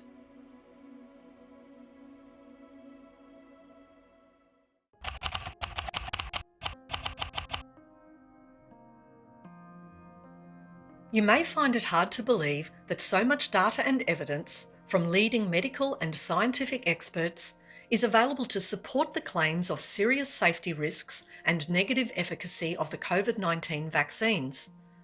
But the lack of reporting of this important information by the mainstream media is understandable when you learn of the existence of the Trusted News Initiative. The Trusted News Initiative is a group of global mainstream media organisations that agreed in 2019 to jointly control the information flow to the general public using coordinated messages. They choose what you will hear and they do not show you alternative explanations. This coordinated messaging across most major media outlets ensures that you will never hear the whole truth about any subject. It is censorship by another name. Mainstream media channels played an important role in creating the fear of a false global pandemic, and they pushed hard to have you accept the rollout of the experimental COVID-19 vaccines. They never showed alternative advice from many scientific and medical experts. Those views were censored. Significant evidence both in Australia and other countries indicates that the COVID-19 vaccine rollout was driven by a coordinated effort between politicians, including the Prime Minister, State Premiers and Chief Ministers, officers of federal and state departments of health and aged care, health regulators, including the Therapeutic Goods Administration, TGA, the Australian Technical Advisory Group on Immunisation, ATAGI, the Australian Health Practitioner Regulation Agency, APRA, and the Office of the Gene Technology Regulator, OGTR, and the mainstream media, including the national broadcaster, the ABC. The Prime Minister, State Premiers, Chief Ministers and Chief Medical and Health Officers used the mainstream media to hold daily announcements of infection rates. They described new cases as determined by PCR test results. But they never described whether these people were, in fact, sick or not sick. They also referred to deaths, both with or from the virus, without delineating if those deaths had occurred due to the virus or coincidental to the virus. These announcements appear to have been aimed at generating great fear in the public that there was a very serious disease circulating. The messages were clear, seemingly designed to scare the public into believing that this coronavirus could indiscriminately kill anyone, anywhere, at any time, regardless of their age or medical condition. The facts reveal that this was not true. The evidence clearly shows that COVID-19 was no more deadly than influenza, and that those most vulnerable to dying from COVID-19 were the same people that could die during a bad flu season. In fact, according to the Australian Bureau of Statistics, the median age of death from COVID-19 is 85.7 years. The median age of death of an Australian is 82 years. And the median age of death from the flu in previous years was 76 years. So an Australian was, and still is, more likely to die from influenza or old age than from COVID-19. It is interesting to note that influenza mysteriously disappeared from official statistics in 2020 when COVID-19 arrived. This happened globally and in Australia, according to data from the World Health Organization, and it did not reappear in Australia until early 2022.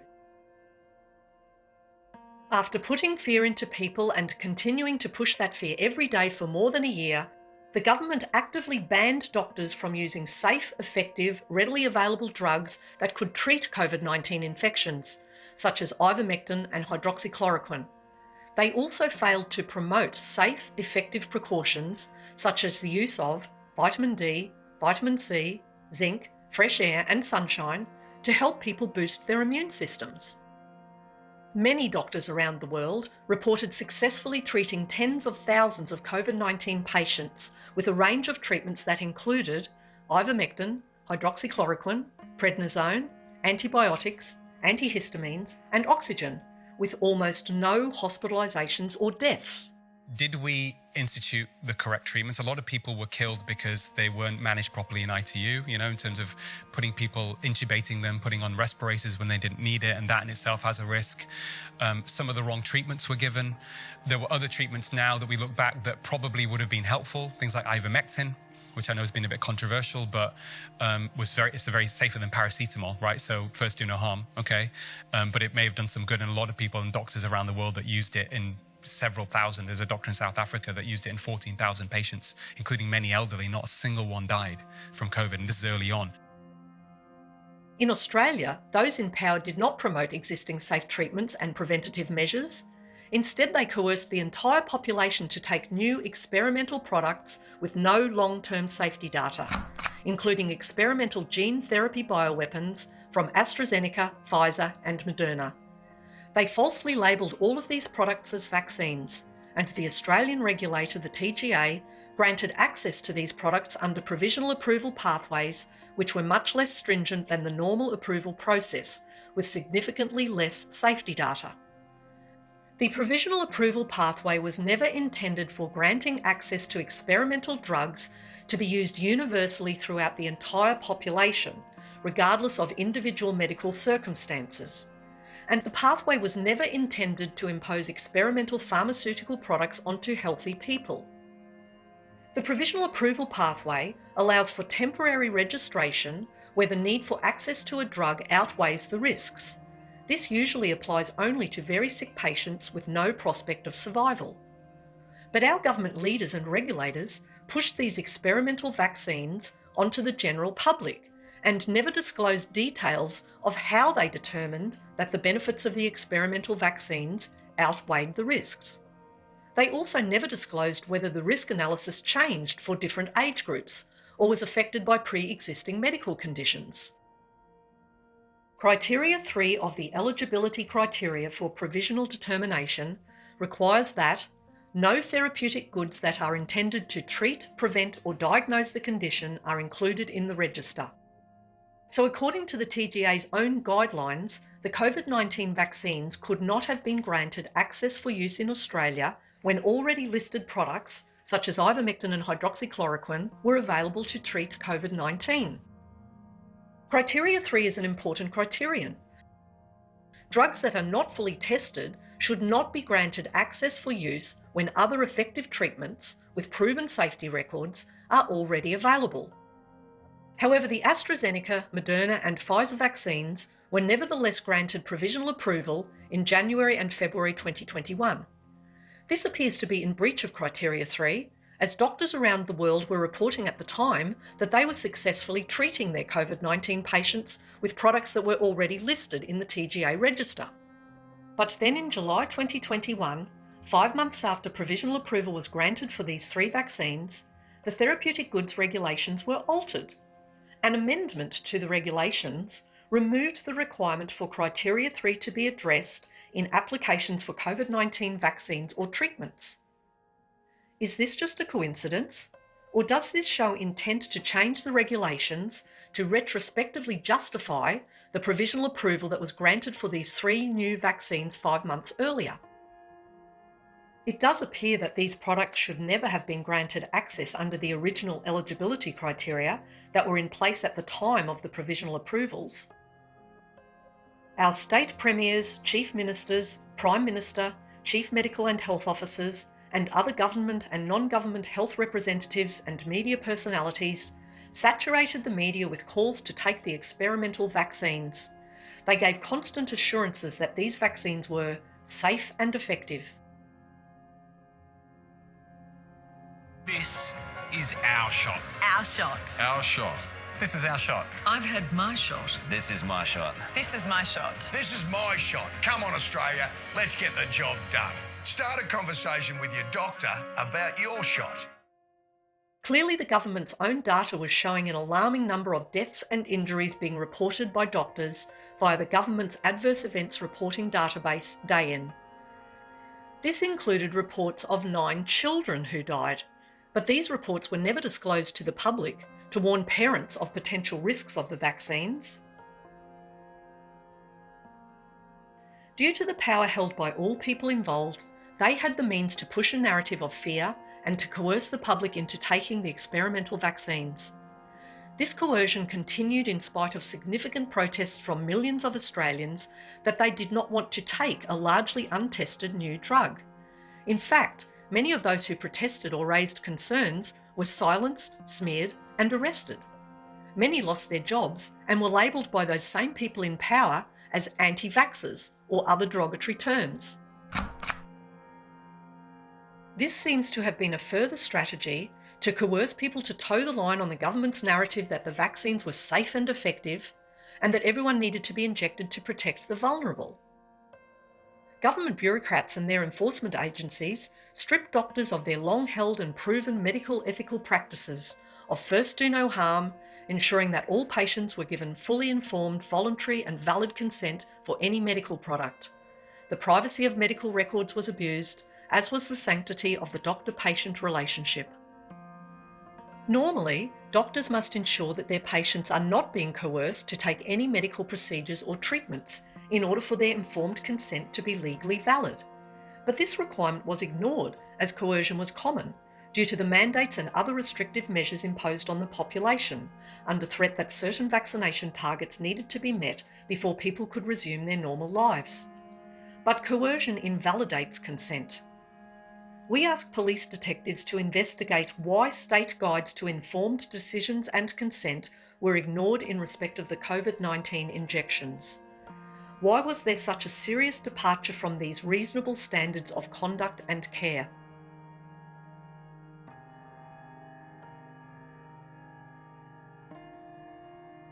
Due to the resistance and protests of millions of Australians, most of which the mainstream media failed to report, those in power then used their power to unlawfully mandate the experimental vaccines. These mandates did not only apply to public sector workers such as health professionals, police officers, firefighters, teachers and other public servants, it was also adopted by many large corporations, many of which rely on revenue from government contracts. Many corporations, businesses and unions quickly fell into line with vaccine mandates for employees, without providing details of the risk versus benefit analysis of these experimental products. This important analysis was never provided by those insisting that the vaccines were safe and effective.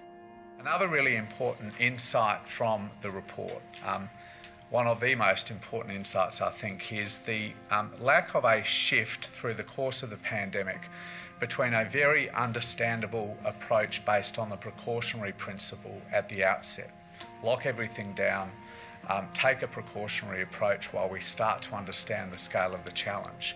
The lack of a shift from that position in the early months to a position that was more evidence-based, that balanced risks and benefits, took account of non-health impacts of decisions being imposed on the community, by governments, by leaders, and did so in a proportionate way. That is a really compelling insight from this report. The former Chief Health Officer, Brett Sutton, candid on Victoria's approach. Do you think you failed to explain sometimes?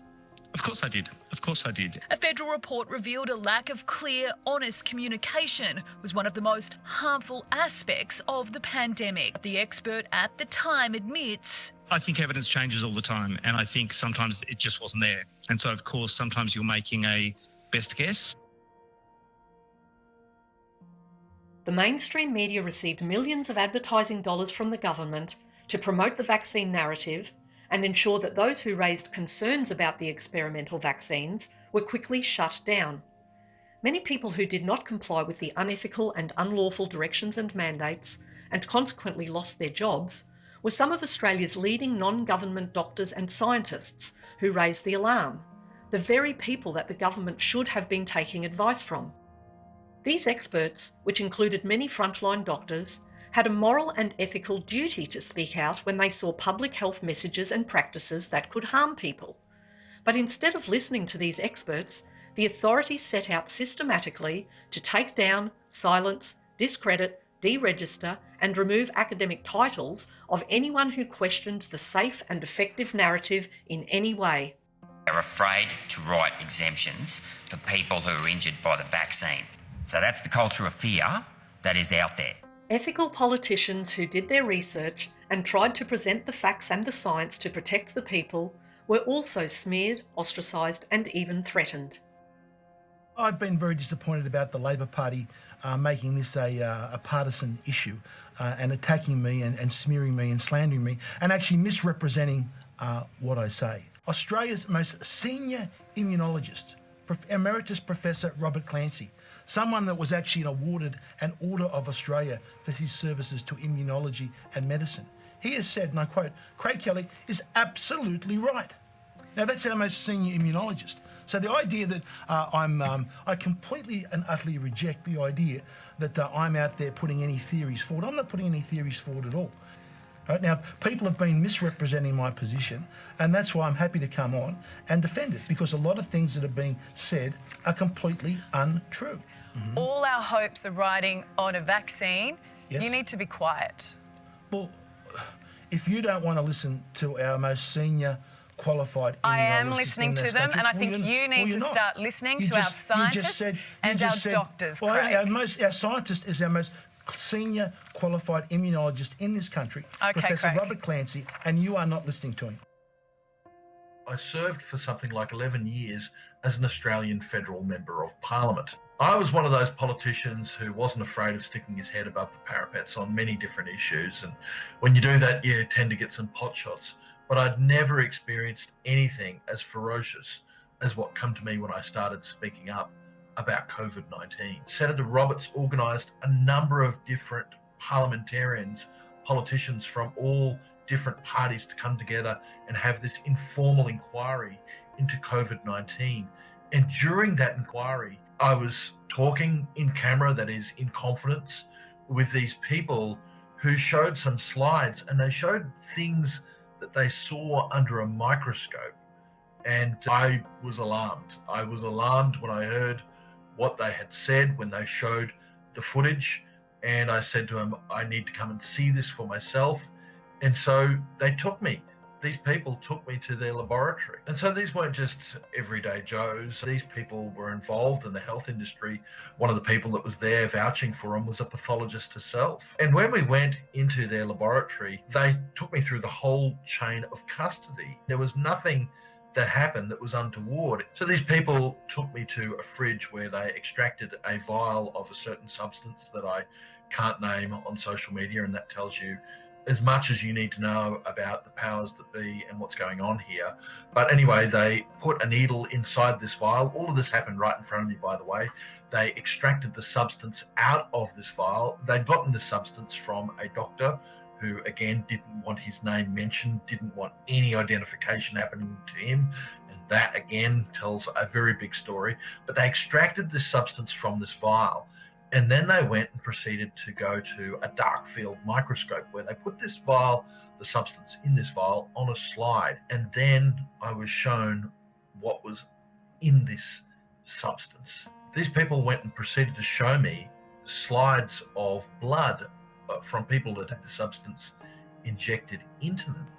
And it was shortly after this, when I was telling a few trusted people, that someone said to me, "You need to shut up about this, because if what you saw is right and you have this information now and you can bring it to light, you might end up dead before you do it.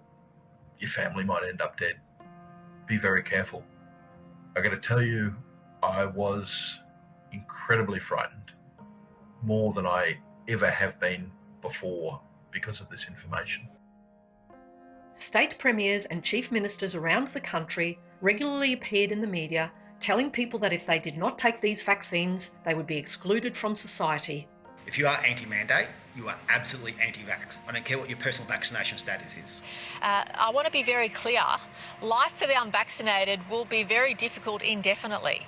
If you are unvaccinated and the virus comes into your community, the virus will hunt you out.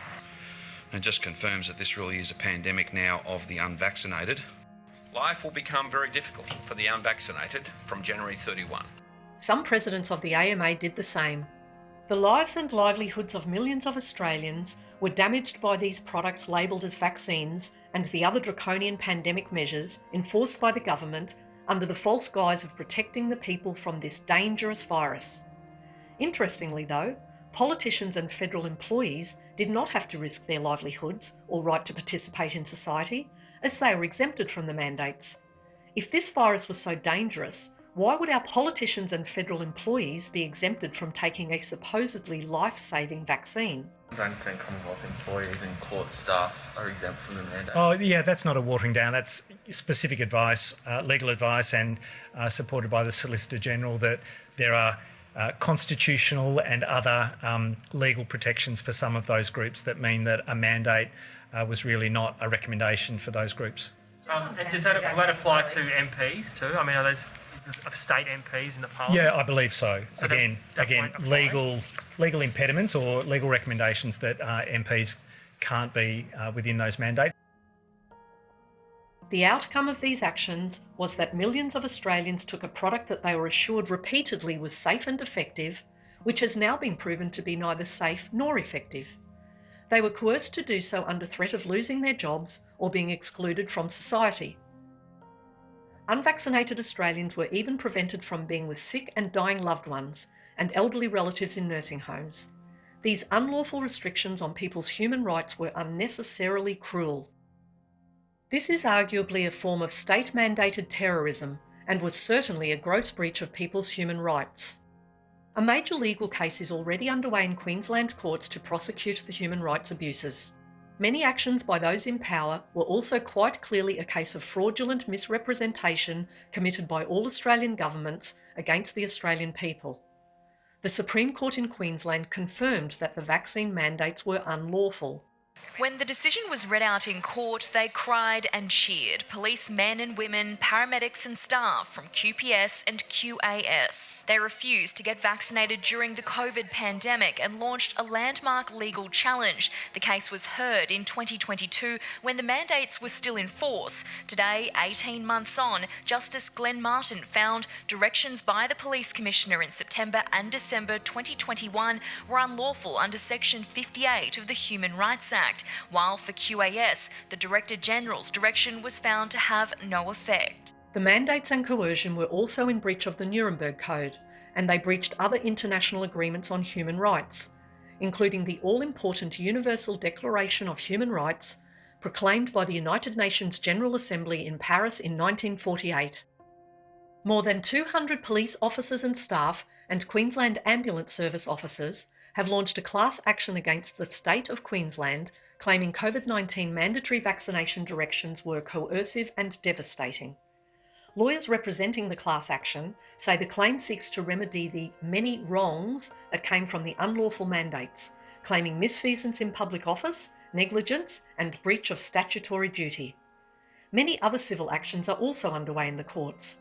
One involves over 2,000 victims under a class action legal case to seek remedy for COVID-19 vaccine injuries and deaths.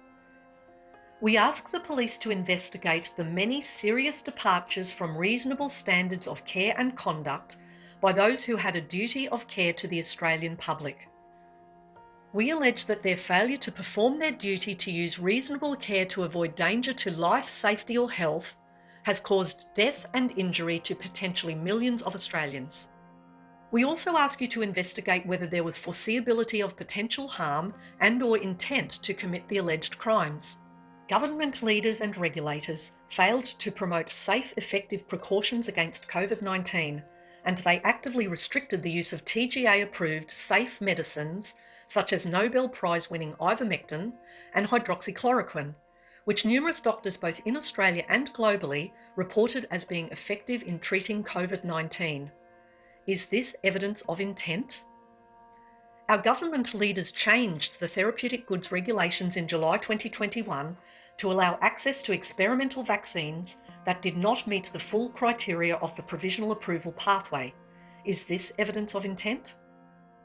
Those pushing mandates and restrictions must or should have known that they were breaking laws in mandating the COVID-19 vaccines and restricting people's freedoms and livelihoods to coerce them to comply. Is this evidence of intent?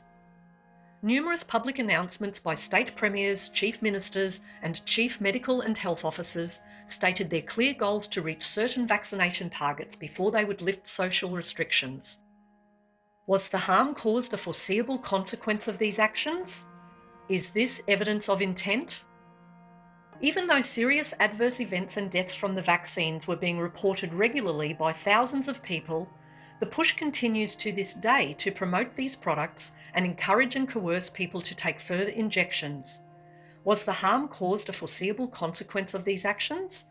Is this evidence of intent? Tens of thousands of experts globally have publicly shared abundant evidence of the risks and harms of the COVID-19 injections. They have called for these injections to be stopped and the products withdrawn. Yet our leaders continue to ignore these calls.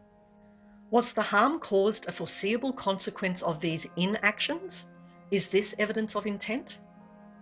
The most recent call in Australia to stop the COVID-19 injections is from MP Russell Broadbent in his letters to the Prime Minister, co-signed by over 50 world-leading doctors, professors, scientists and legal experts. But even this call has to this day, on the 1st of January 2025, been ignored by the PM and our state, territory and federal leaders. Denials from the Therapeutic Goods Administration regarding the findings of Dr. Speaker have been met with widespread condemnation, ridicule and anger from many of the world's leading scientists. Was the harm caused a foreseeable consequence of these actions and inactions? Is this evidence of intent? It appears that many crimes may have been committed by numerous people in positions of power and influence who had a duty to protect us. We allege that these crimes have resulted in death and injury to many Australians. It is clear that the alleged perpetrators had the means through their collective positions of power, reputation and authority to commit these crimes. We allege that they also had the intent to commit these crimes, as the harm caused must have been a foreseeable consequence of their actions or inactions. There is and was a significant amount of data and evidence available in the public domain that enabled them to predict that their conduct would result in harm to the Australian people. We ask Australian police detectives to investigate these allegations without fear or favour.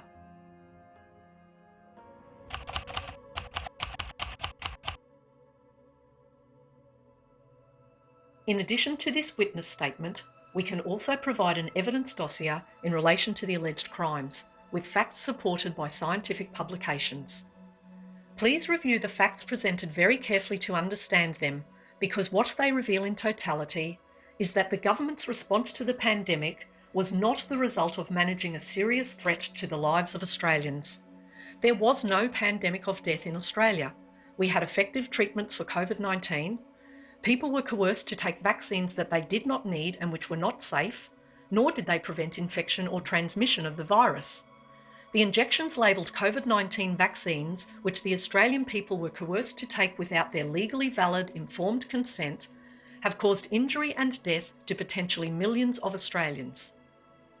Many of Australia's best doctors, scientists, legal minds, human rights lawyers, and other concerned Australians tried desperately to expose these facts since the outset of the pandemic, but they were silenced, ignored, and in many cases, prevented by regulatory bodies from practicing their professions simply because they brought this hard evidence to the attention of those in power.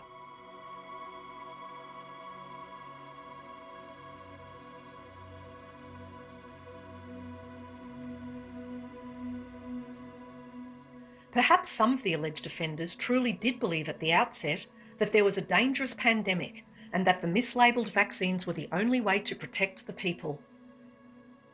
But they must have been aware of the significant data and information which began to appear in the public domain.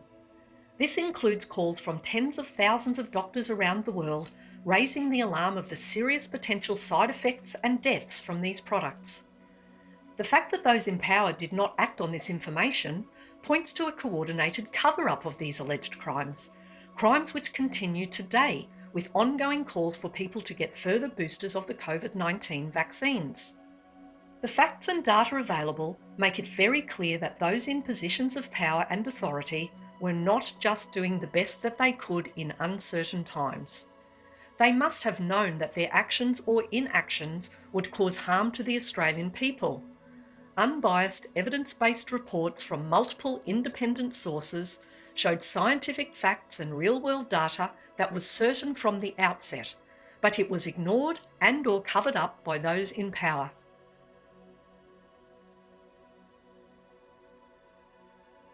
Health Minister Mark Butler admitted that the Commonwealth COVID-19 response inquiry revealed that the government did not use an evidence-based response to the pandemic. It is simply inexplicable as to why our leaders and regulators did not seek and assess all available evidence before making decisions that had such significant impacts on the health, well-being and livelihoods of every Australian. The inquiry report points to a lack of transparency around the rationale and the evidence behind decisions that were taken by governments that had such a profound impact on the lives of Australians and the freedom of Australians.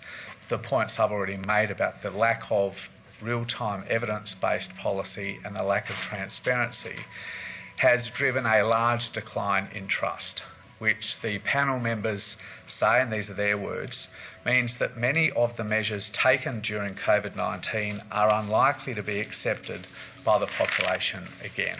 Much of the scientific information and real-world data was even exposed in Parliament and Senate estimates and inquiries by those ethical politicians who took the time to investigate the science and the facts. This cover-up, ignoring of the facts, or by the government's own admission, failure to implement evidence-based responses is clear evidence of intent to continue to cause harm to the Australian people. Evidence of this harm is clearly visible in the increased numbers of deaths from all causes in Australia and the COVID-19 vaccine injuries being suffered by hundreds of thousands, if not millions of Australian people.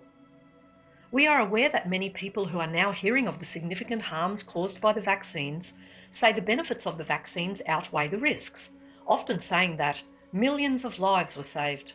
But it must be pointed out that there is absolutely no evidence that these experimental products saved any lives at all. As the official data shows, the number of COVID-19 deaths was approximately equal to the number of flu deaths in prior years.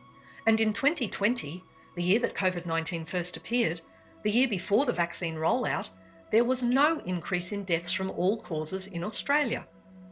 Deaths in Australia surged in the last quarter of 2021, following a surge in COVID-19 vaccinations in the second half of 2021. So where is the evidence that the vaccine saved any lives? The deaths from all causes data reveals exactly the opposite effect of the vaccines.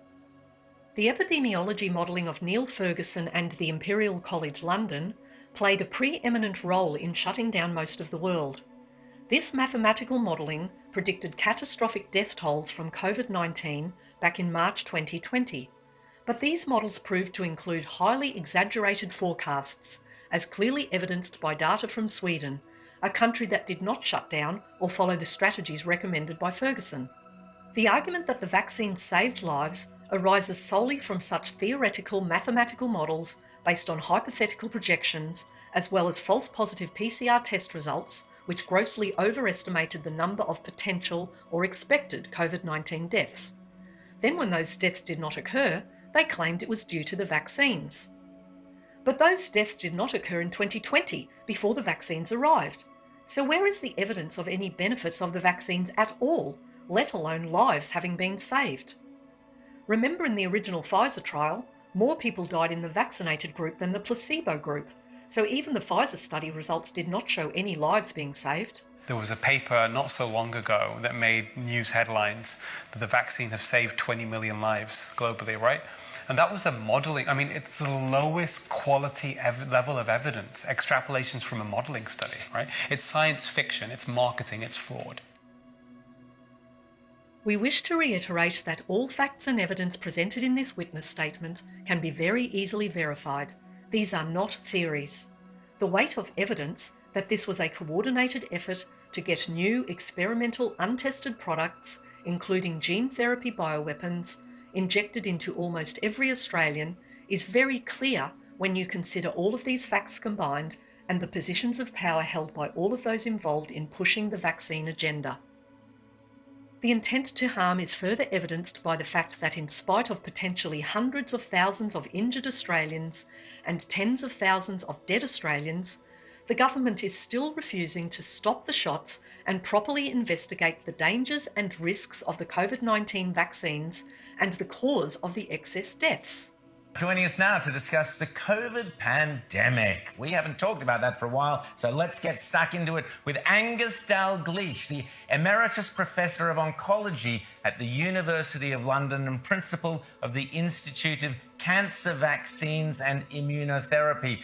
Angus, great to have you on. Already your title is making me nervous. Tell me, there's so many things, and you're an expert on this, so many things that Australia did wrong around COVID, from lockdowns and mask mandates to vaccine mandates. What for you now, with hindsight, the benefit of hindsight admittedly, what is the single worst thing Australian governments inflicted on the Australian people during COVID? Well, the first thing I would say was the lockdown. There was absolutely no need for this, and I think it was universally agreed by everybody who's looked at this. And this seems to have been a controlled initiative, like around the world, everybody did it, except Sweden. Now, my God, I really admire Angus Tegnell, the chief medical officer there, who said, no, we're not doing it, will cause far more harm than anything else. But I think we're here today to discuss the dreadful use of vaccines and the mandates that have caused so much problem.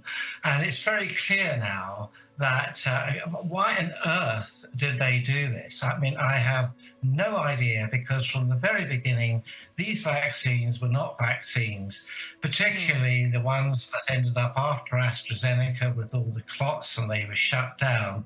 But the messenger RNA vaccines of Pfizer and Moderna have caused unbelievable problems and damage to people, and I don't think we will ever really be able to get over that.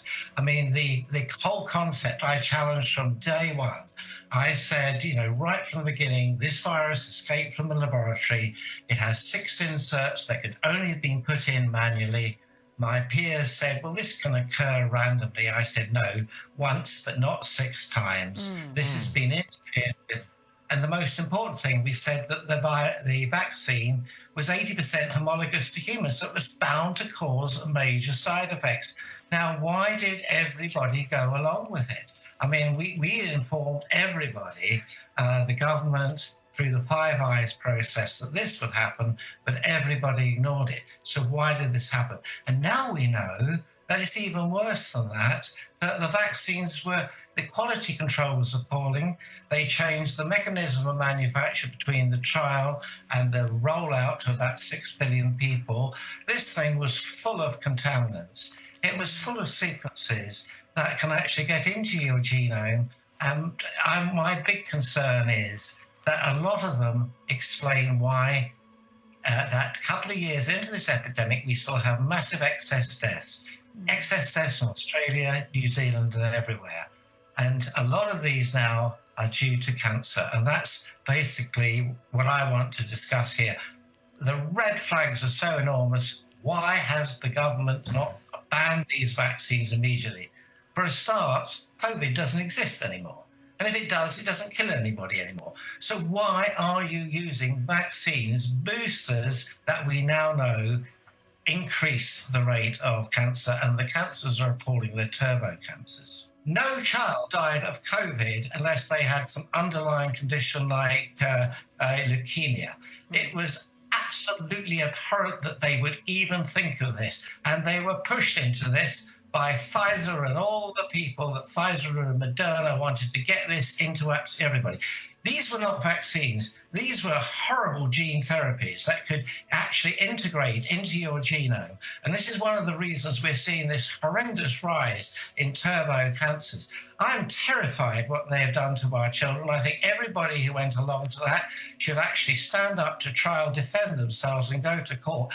This is unbelievable, the incompetence, medical negligence, everything, and nobody is accepting responsibility for this. It is unbelievable case of cognitive dissonance, and I hold everybody to account. I hold the chief medical officers to account, the chief scientific officers to account. I cannot believe the MHRA and the TGA and the FDA, the level of incompetence and negligence, and they have to be held. This is Nuremberg trial stuff.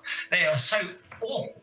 Now, we know about the contamination. Your TGA have stood up and said, oh, we've done this little study, that study, what have you, but it doesn't really matter because they're safe and effective. They started the mandate that these vaccines were safe and effective. No, they were never, ever effective. I've looked at the first submissions of Pfizer to the FDA. There was no evidence that they were effective whatsoever. It was basically hope. And they were never, ever safe. The first mandate, the first submission of Pfizer showed that they caused every single side effect you could ever possibly want, and yet the FDA still approved them, and the TGA and the MHRA went along with it. This was absolute criminal negligence. Their job was to say, are they safe? Are they effective? No, they were not. And yet they signed off on it. Why do you think so many nations like Australia all went in with this, in the wake of this pandemic that we know was caused by a virus that was done in a lab, that was doing research that was paid for by the US to get around its own restrictions? Well, I totally agree. As I said, my colleagues and I were the first to point out that this escaped from the lab. There was no other explanation. There was 6 positive charge in this virus. 2 of them had been previously published out of the Wuhan in Western medical literature. So why did they cover up? Why did they do the lockdown? Why did they do the mandate? I'm sorry that I couldn't believe that my peers in humanity would descend to such lows. This basically, the whole thing was planned. The whole lockdown was an experiment in control. And there was this Manhattan Project, its Department of Defense. They were doing this genetic engineering, which Obama quite rightly said should never have been done. It's a gain of function. Fauci was told not to do it. So what did he do? He got it done elsewhere, including the Wuhan laboratory in China. And he lied, I believe. Rand Paul's held him up on this. And the greatest thing that's happened is that Robert F. Kennedy has written the most brilliant book on how evil Fauci is, the real Anthony Fauci. Well, when he gets into power in January, this whole thing, I believe, will be over. He will basically hold them all to account for this, because I believe this is the greatest crime of the century. Any police officer in Australia with any conscience or good ethics must surely see, based on the evidence presented, that these alleged crimes need to be investigated and these vaccines stopped. And this needs to be done quickly before any more people die or become injured. In addition to this witness statement, we can provide further evidence of the alleged crimes and details of expert witnesses who are available and willing to provide further information and testify in court if required.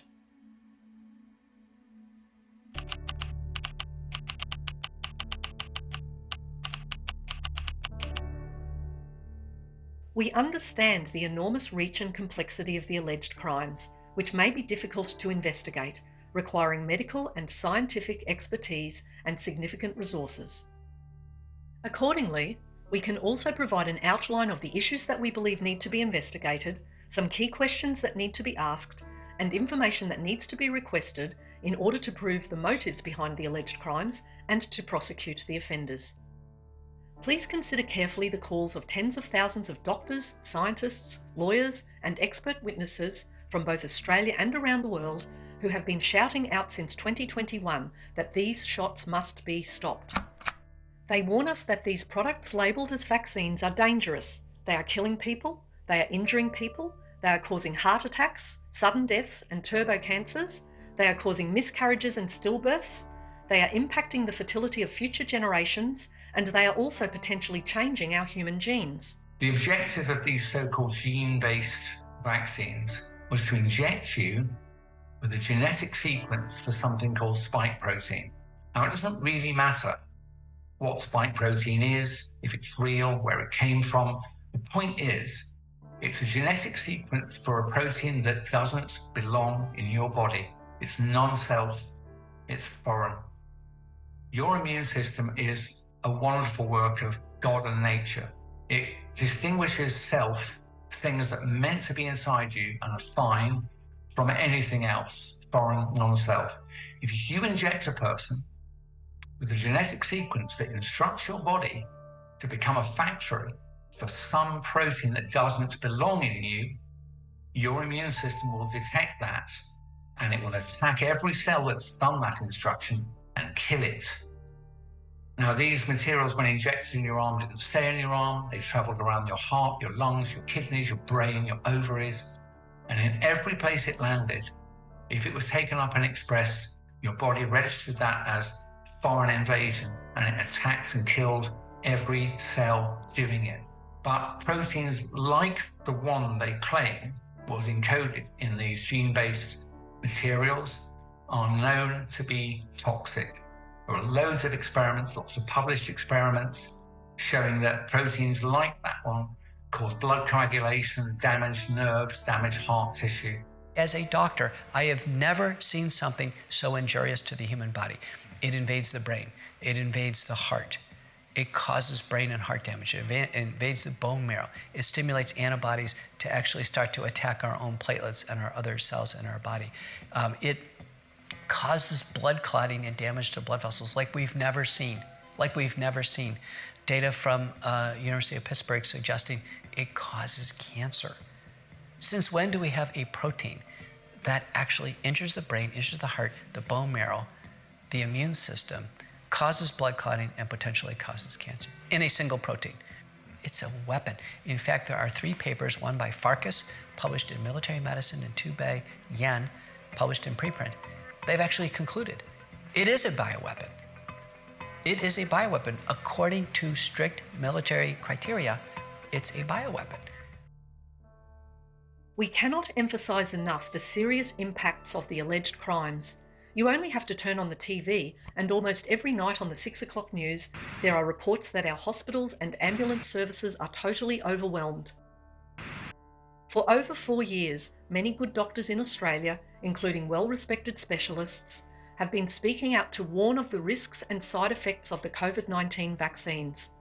But their pleas for evidence-based science to prevail were ignored.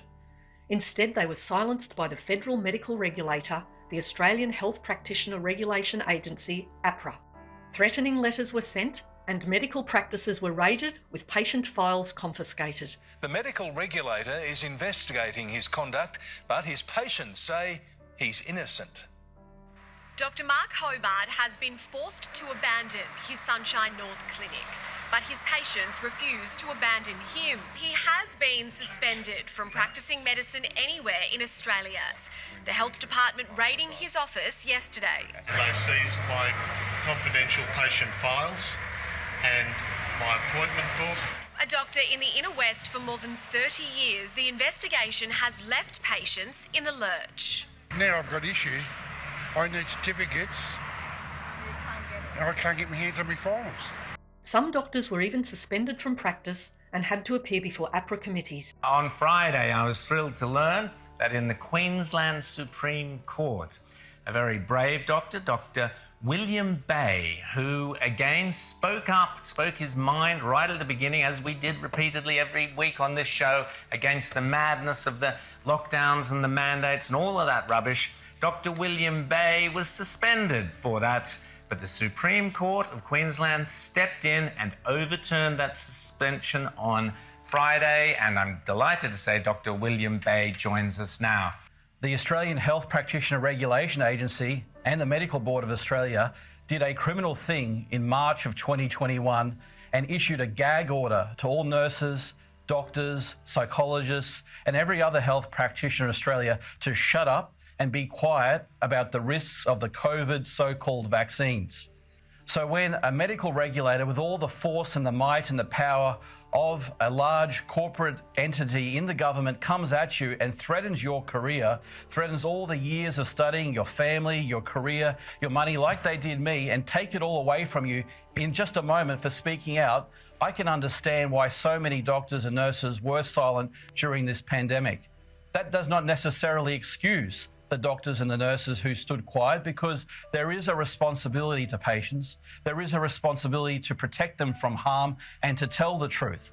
This was a criminal act by AHPRA, the Australian Health Practitioner Regulation Agency, and the head of the Medical Board, because they denied Australians the right to choose freely, thus being responsible for the injury and deaths of thousands of people in Australia. Deaths and injuries that could not be revealed by your local general practitioner or your cardiologist or your surgeon, because we were prohibited by the medical regulator from speaking the truth.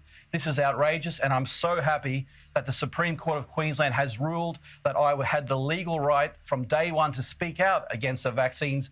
I did the right thing. I never broke the code of conduct, and now freedom of speech and informed consent has been vindicated.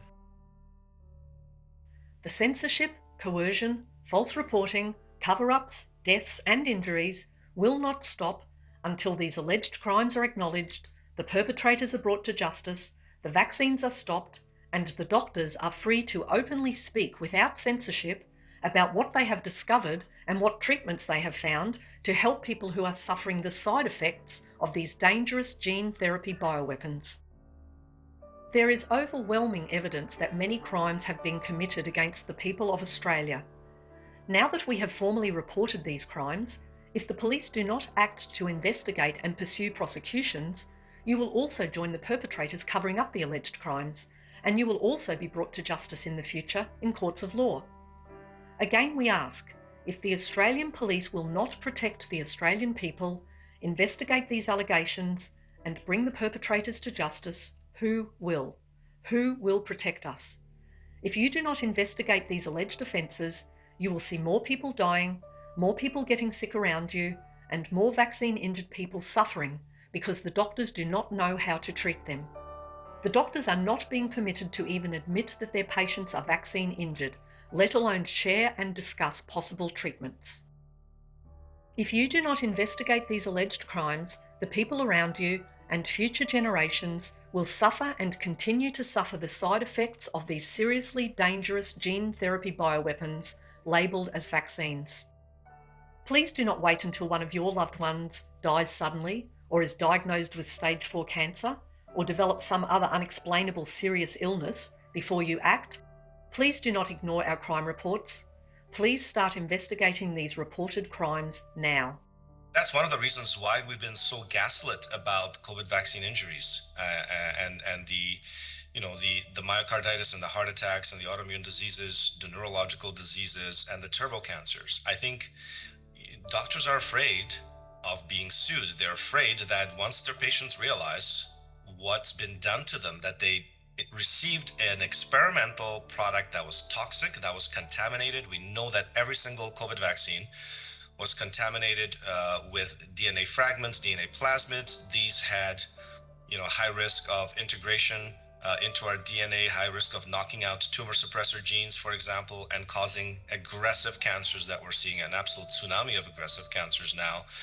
The doctors are gaslighting their patients now, telling them, well, it's long COVID or it's something else, you know, it's your diet or what have you. We see these stories all the time where they're trying to blame everything but the vaccine. And there was so much pressure to basically cover things up, cover up the injuries, sweep them under the rug, make them go away, pretend they don't exist.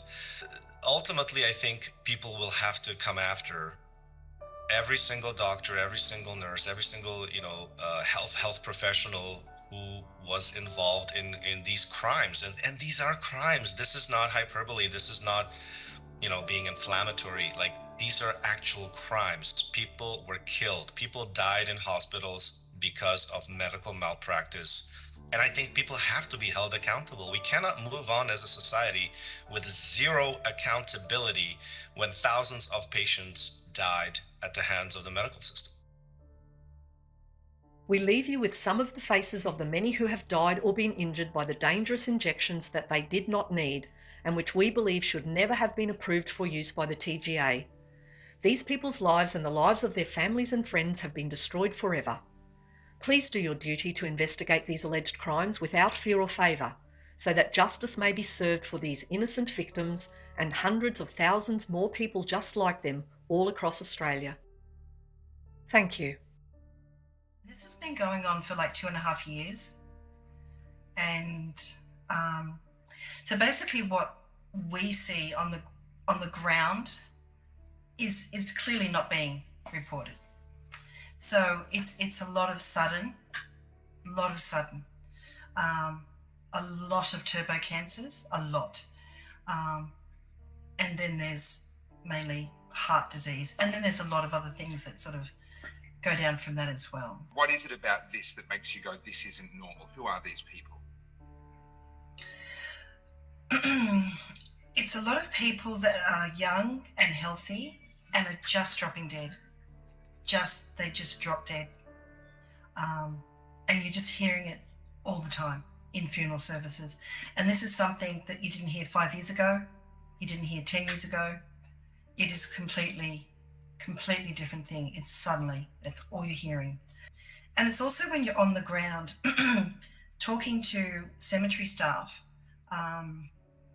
these people that are sort of noticing a difference, who are commenting but aren't connecting the dots. And they're just saying, I'll just say things to you like, we used to do a baby funeral once a month. Now we're doing 4 a week. So there's just that massive difference in numbers. What I experienced the other day, firsthand, for the first time, I was standing in a mortuary. There was a dear soul on the mortuary table having a form of embalming. And this gentleman that was doing this work I've known for close to 15 years. And he looked at me and he said, I have never seen so many blood clots. I have never seen so many blood clots. And I went, there you go. There's my first one, firsthand. I was looking at the dear soul. And he said to me, as he was trying to push the embalming fluid through her arm, he said, I was just pushing the clots up like that, one after the other. And I said, and how many other people do you have like this? Like, how many other people? And he goes, oh, there's a lot.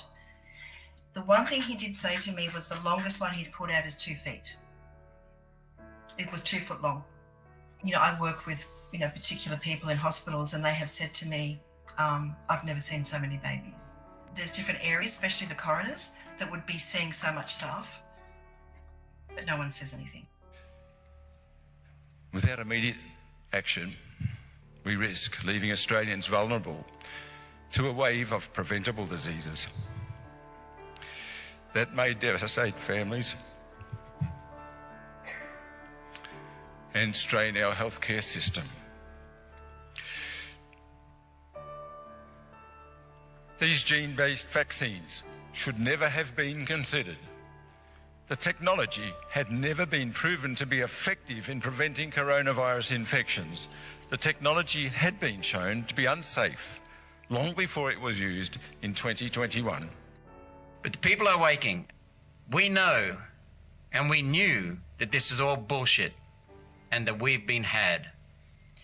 But we are going to hound you down, the people that are guilty. We are going to hound you down and hold you accountable, and we will expose your global agenda so that the people of Australia can be free in the future. Because I love my kids and I'm looking forward to my grandkids.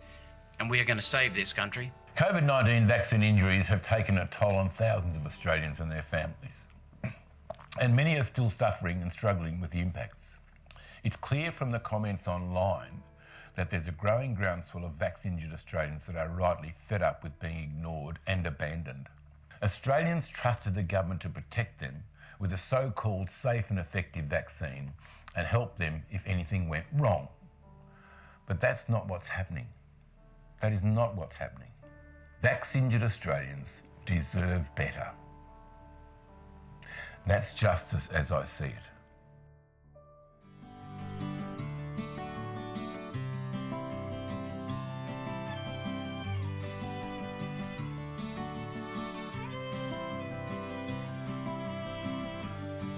I traveled across the nation to sing for our freedom. I arrived in Coffs Harbour. No time for vacation. When I walked into the festival, I saw a sight I'd never seen before. A sea of signs waving in the breeze. What was written there, I had to see. This was the forest of the fallen. Do you know what this means? In the forest of the fallen, you will see and you will grieve. Every picture told a story of death and injury. From our so-called vaccinations, mandated throughout our nation, there were people moving slowly in the forest of the fallen. I was singing right beside it, could not stop my tears from rolling. This was the forest of the fallen. Do you know what this means? In the forest of the fallen, you will see and you will grieve. The silence, it was deafening. The signs were so shocking. Do you know how many neighbors will never work again, never live again? This was the forest of the fallen. Do you know what this means? In the forest of the fallen, you will see and you will grieve, lest we forget, lest we forget, lest we forget, lest we forget, lest we forget, lest we